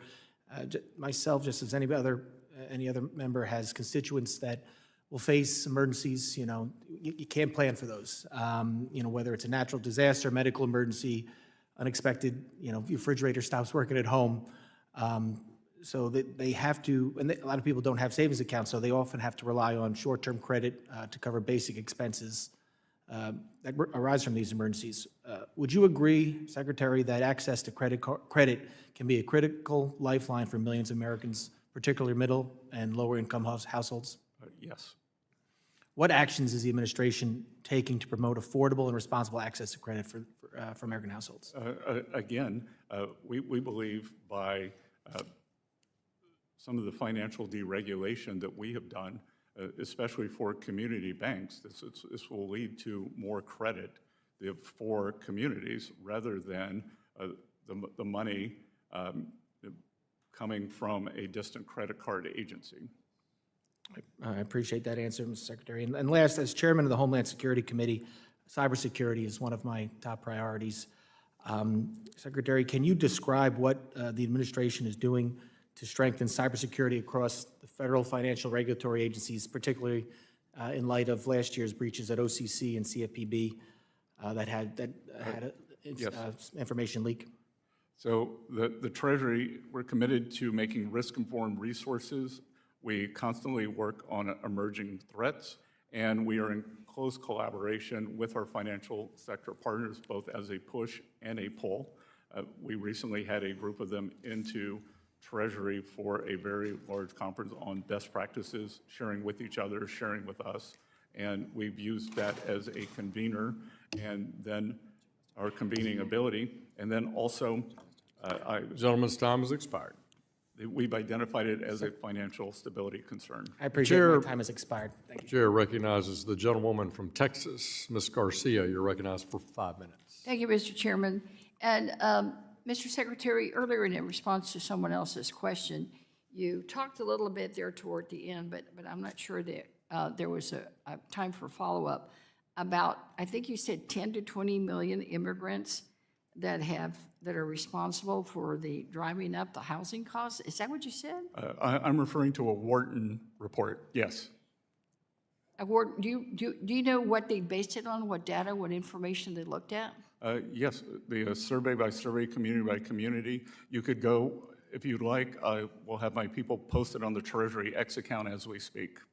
Well, thanks for the cooperation, because I'm just completely baffled. The average new home sale is about $500,000, and you're saying that it's driving up the housing crisis when DHS is over there trying to to pick up and deport people because, quote unquote, they're a drain on society, they're dependent on public benefits. So if you're on public benefits, how do you afford a $500,000 house? Well, let me clarify your confusion, because I'm not confused, sir. Don't be demeaning to me, all right? Because I'm going to object and ask the chairman to make you answer questions. Anyway, I'm trying to explain to you that it is rental income and rental properties, the So value. do you really of- think the- that the people, value- who- the have you value- been to the rental places of immigrants? I have people in my district that are in rental houses that I wouldn't rent to anybody. They're not expensive. They're probably $500 or $600 a month. You think people that can barely afford housing like that's the housing that we're talking about when we talk about the housing crisis? D properties push up the price of C properties. Inflation in C properties pushes up the price of A properties. Inflation in the price of A property, B properties pushes up A properties. So it moves up the stack. And if you think that somehow the laws of supply and demand do not apply to housing, I would say you're incorrect. No, well, I'm not incorrect because, as would- you know, as the would- only thing as that would we Ward. might say about immigrants is that we don't have new housing because they can't, there's a shortage of labor supply because they build the houses, and you all are more focused on deporting them than having them stay here and build. Mr. Chairman, I'd like to introduce three items to the record. Construction workforce shortages are leading cause of project delays as immigrant enforcement affects nearly 1/3 of firms. Second, how the ICE crackdown has impacted Minnesota's economy. And third, the price of cruelty, how Trump's mass deportation agenda endangers all. Without Any idea objection, how they'll be put much- in the record. Thank you. Do you have any idea how much we're spending on ICE every single day for enforcement? Again, dear Representative, this is the Financial Stability Oversight Commission. But you're the treasurer, you're the treasurer, you're supposed to follow the money. In response to questions on this side, you're always talking about, well, we follow the money. Well, have you followed the money? How much are they spending every single day in Minnesota and other states where they occupy cities, does the terrorize appropriation. communities, and try to break up our country? Again, President Trump has secured the border. He was elected Well, then let on him a stay at the border. on a mandate. Well, And I he is disagree with you, enforcing that. and I think You you're disagree you're that he was confused. elected? I think you're confused, but let me ask you about something else. okay. Maybe you'll answer this one. You also recently announced the formation of new FSOC Household Resilience Working Group that will focus on American households' financial condition. American households across the country, especially in my district, which is a working-class district, Texas 29, have experienced firsthand the destabilizing effects of climate disasters. Property insurance or insurance companies are leaving Texas, California, Florida, and many other states because of growing climate risks. I myself have felt the impact.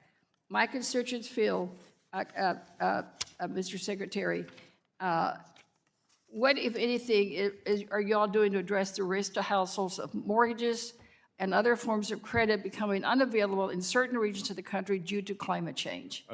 Again, Congresswoman, are you familiar with KLW 24?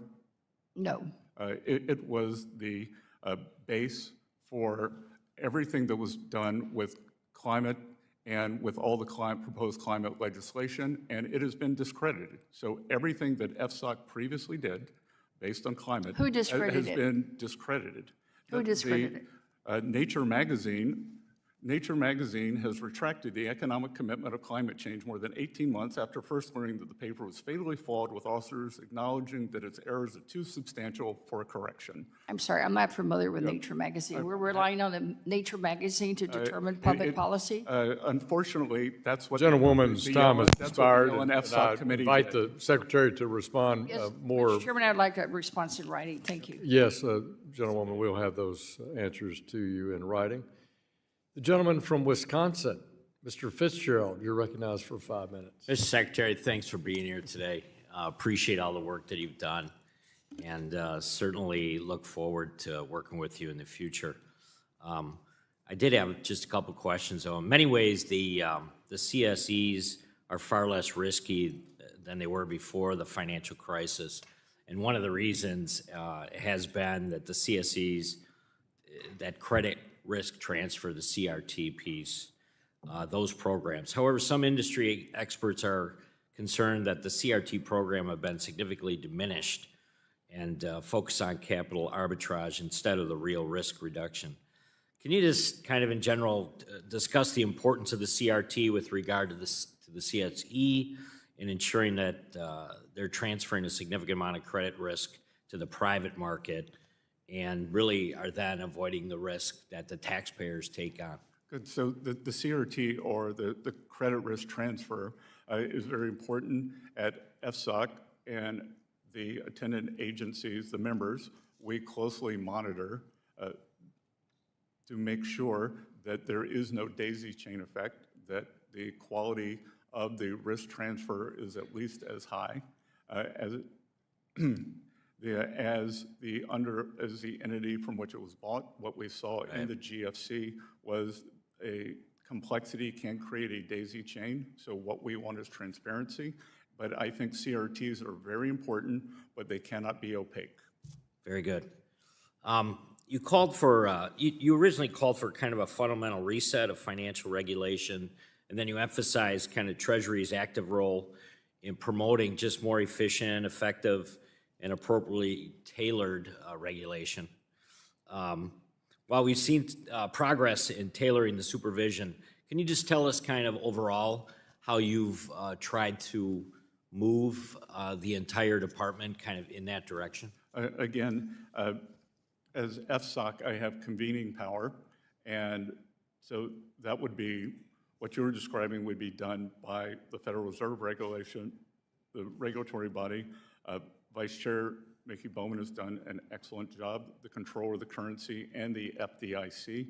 We have tried to get them aligned in what they are doing and for tailoring, and to understand that the reason 50% of small and community banks have disappeared over the past 15 years has been because of a one-size-fits-all regulatory strategy, which clearly it does not. Very good. Keep up the good work, and thank you for being here today, and I yield back, Chairman. Thank you. Gentleman from Wisconsin yields back. Chair now recognizes the gentlewoman from Georgia. Ms. Williams, you're recognized for 5 minutes. Thank you, Chairman Hill and Ranking Member Waters, for having this conversation today, and thank you, Mr. Secretary, for joining us. Mr. Secretary, you noted in your introductory letter to the 2025 FSOC report that the Council has formed a new household resilience working group that will focus on American households' financial condition. Well, Mr. Secretary, as the Congresswoman for Atlanta, I'm here to make sure that that includes all families. As you know, that financially resilient households can better withstand shocks, maintain essential consumption, and avoid costly debt cycles. Discrimination in lending or an investment impacts growth opportunities for Black-owned small businesses, which means discrimination is, in fact, a threat to American financial stability. Atlanta has the largest racial wealth gap in the country.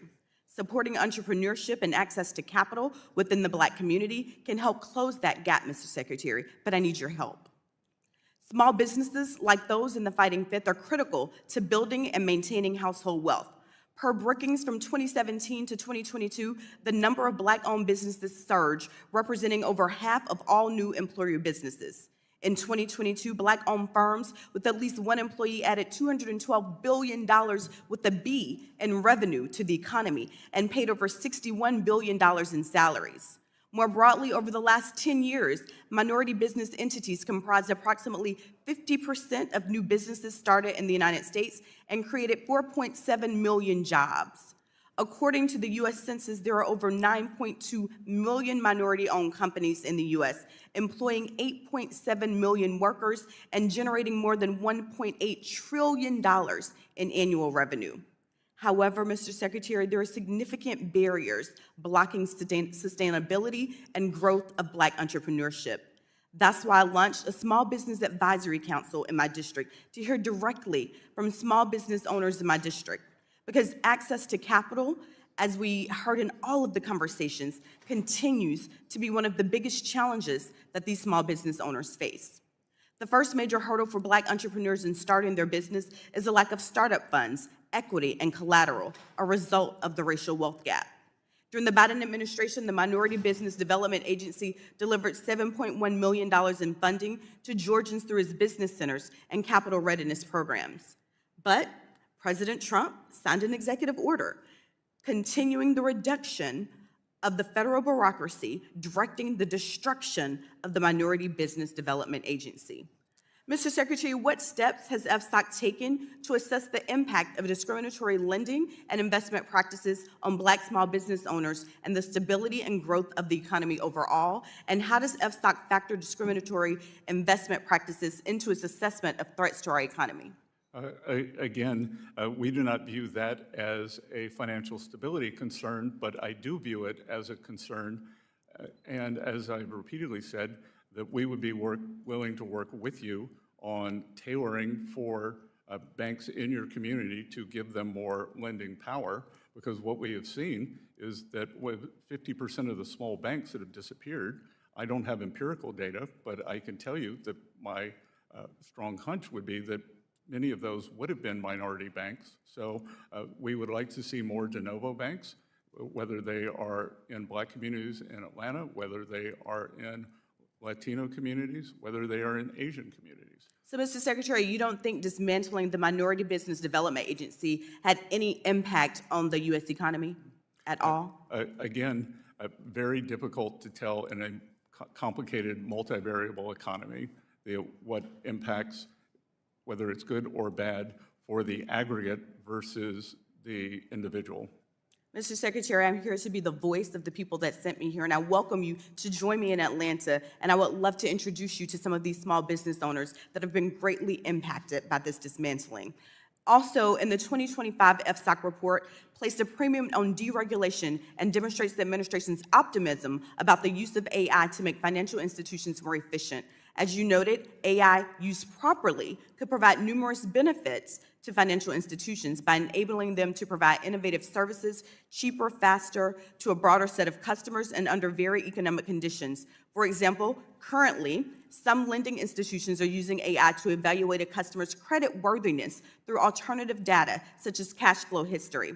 And I see my time is about to expire, but my question is, Mr. Secretary, what proactive steps does FSOC recommend regulators take to combat lending discrimination, which may be compounded through the use of AI, as banking institutions increasingly use AI to make lending decisions? And I would love that answer. We invite the Secretary to respond to your question in writing. Thank you. We thank you both.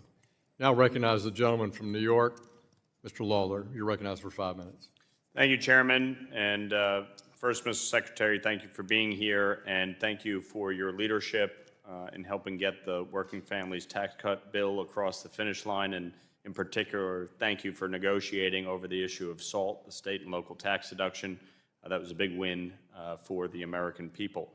A core goal of U.S. stablecoin policy is to keep dollar-denominated stablecoins issued, regulated, and supervised here in the United States rather than offshore. Today, a substantial and growing share of the dollar stablecoin market operates outside the U.S., as foreign jurisdictions move quickly to establish legal regimes that encourage dollar stablecoin issuance in their markets. Foreign-issued stablecoins already compete globally by offering consumers economic value and incentives to use and hold them, and countries like China are actively using economic incentives to drive adoption of their digital currencies. As Treasury implements stablecoin legislation, do you agree that U.S. rules should preserve enough flexibility for American issuers to remain competitive so dollar activity stays onshore, transparent, and under U.S. oversight? Congressman, and again, I think as you know, I used to have a house in your district. Yes. Given the tax regime in New York, I'm not sorry that I'm no longer there. I hope it will come back. It's a beautiful part of the world. With stablecoins, I would say what we want is U.S. best practices. The stablecoins can go around the world, and indeed we are seeing I believe we will see the adoption, especially in emerging economies, or maybe any other individuals who want to hold the U.S. dollar. But I think it is paramount, as was done with the Genius Act, to put in U.S. best practices. Agree. Different topic. Fraud scams by bad actors are estimated to affect 15% of American homes, representing about 20 million American households in total. And given that losses to these scams often amount to $575, consumers face meaningful financial harm even from a single incident. At the same time, 37% of all U.S. households cannot cover an emergency expense of over $400 with cash or savings, and a fraud loss can be devastating to the average American. These losses can lead to missed debt payments and damage to credit scores, which in some cases prevent home ownership. We've seen a renewed focus on fraud by this administration with the announcement of things like the Scam Center Strike Force, and I'd like to strongly encourage the administration to adopt an all-of-government approach to combating fraud and scams. Secretary Bessent, what role do you think Treasury should play in fighting scams and fraud, and does the FSOC committee have any initiatives planned for the coming year? Yes, so Treasury through FinCEN was part of the group who took down the big scam centers in Asia. We were very focused on places like Laos, like Burma, like North Korea, and even Iran. And the other side of that, Congressman, is that it's used for nefarious. Once the money's stolen, not only has a U.S. citizen been hurt, but it's used for nefarious purposes. So we are constantly monitoring that, and we are working with our partners because, as you said, AI can be both a benefit, it can be both a blessing and a curse.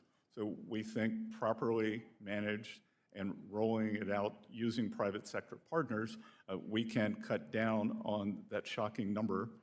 I was not aware 15% of Americans are subject to it, but we've also got to be very careful because it will make malign actors more able to pull off bigger scams. Yeah. Well, and kind of continuing on that front, there's been a growing concentration of cloud and AI model providers and the risk that results if a small number of firms control critical financial sector infrastructure. How is FSOC assessing the financial stability implications of this concentration, particularly in scenarios of an outage, cyber incident, or foreign-based remote access vulnerability? And I had introduced legislation that we passed recently through committee. The Remote Access Security Act ended up passing the House with strong bipartisan support. What steps is FSOC taking to ensure that financial institution reliance on third-party AI and cloud providers does not expose the system to remote access risks? You'll need to answer that question in writing, Mr. Secretary. The gentleman's time has expired. Pursuant to the agreement with the committee and the Treasury Secretary, we'll have one more questioner because the Secretary has a hard stop at 1:30 p.m. And so the Chair recognizes the gentleman from San Jose, California. Mr. Liccardo, you're recognized for 5 minutes. Thank you, Mr. Chair, and thank you, Mr. Secretary, for testifying before us today.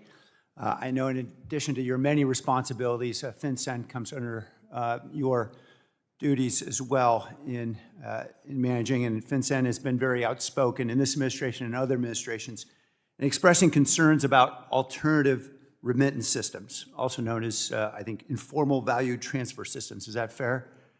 Yes, sir. And there are many concerns, I know, with these alternative systems, including lack of documentation, anonymity, their informality make them very attractive to money laundering. Is that true? Yes, sir.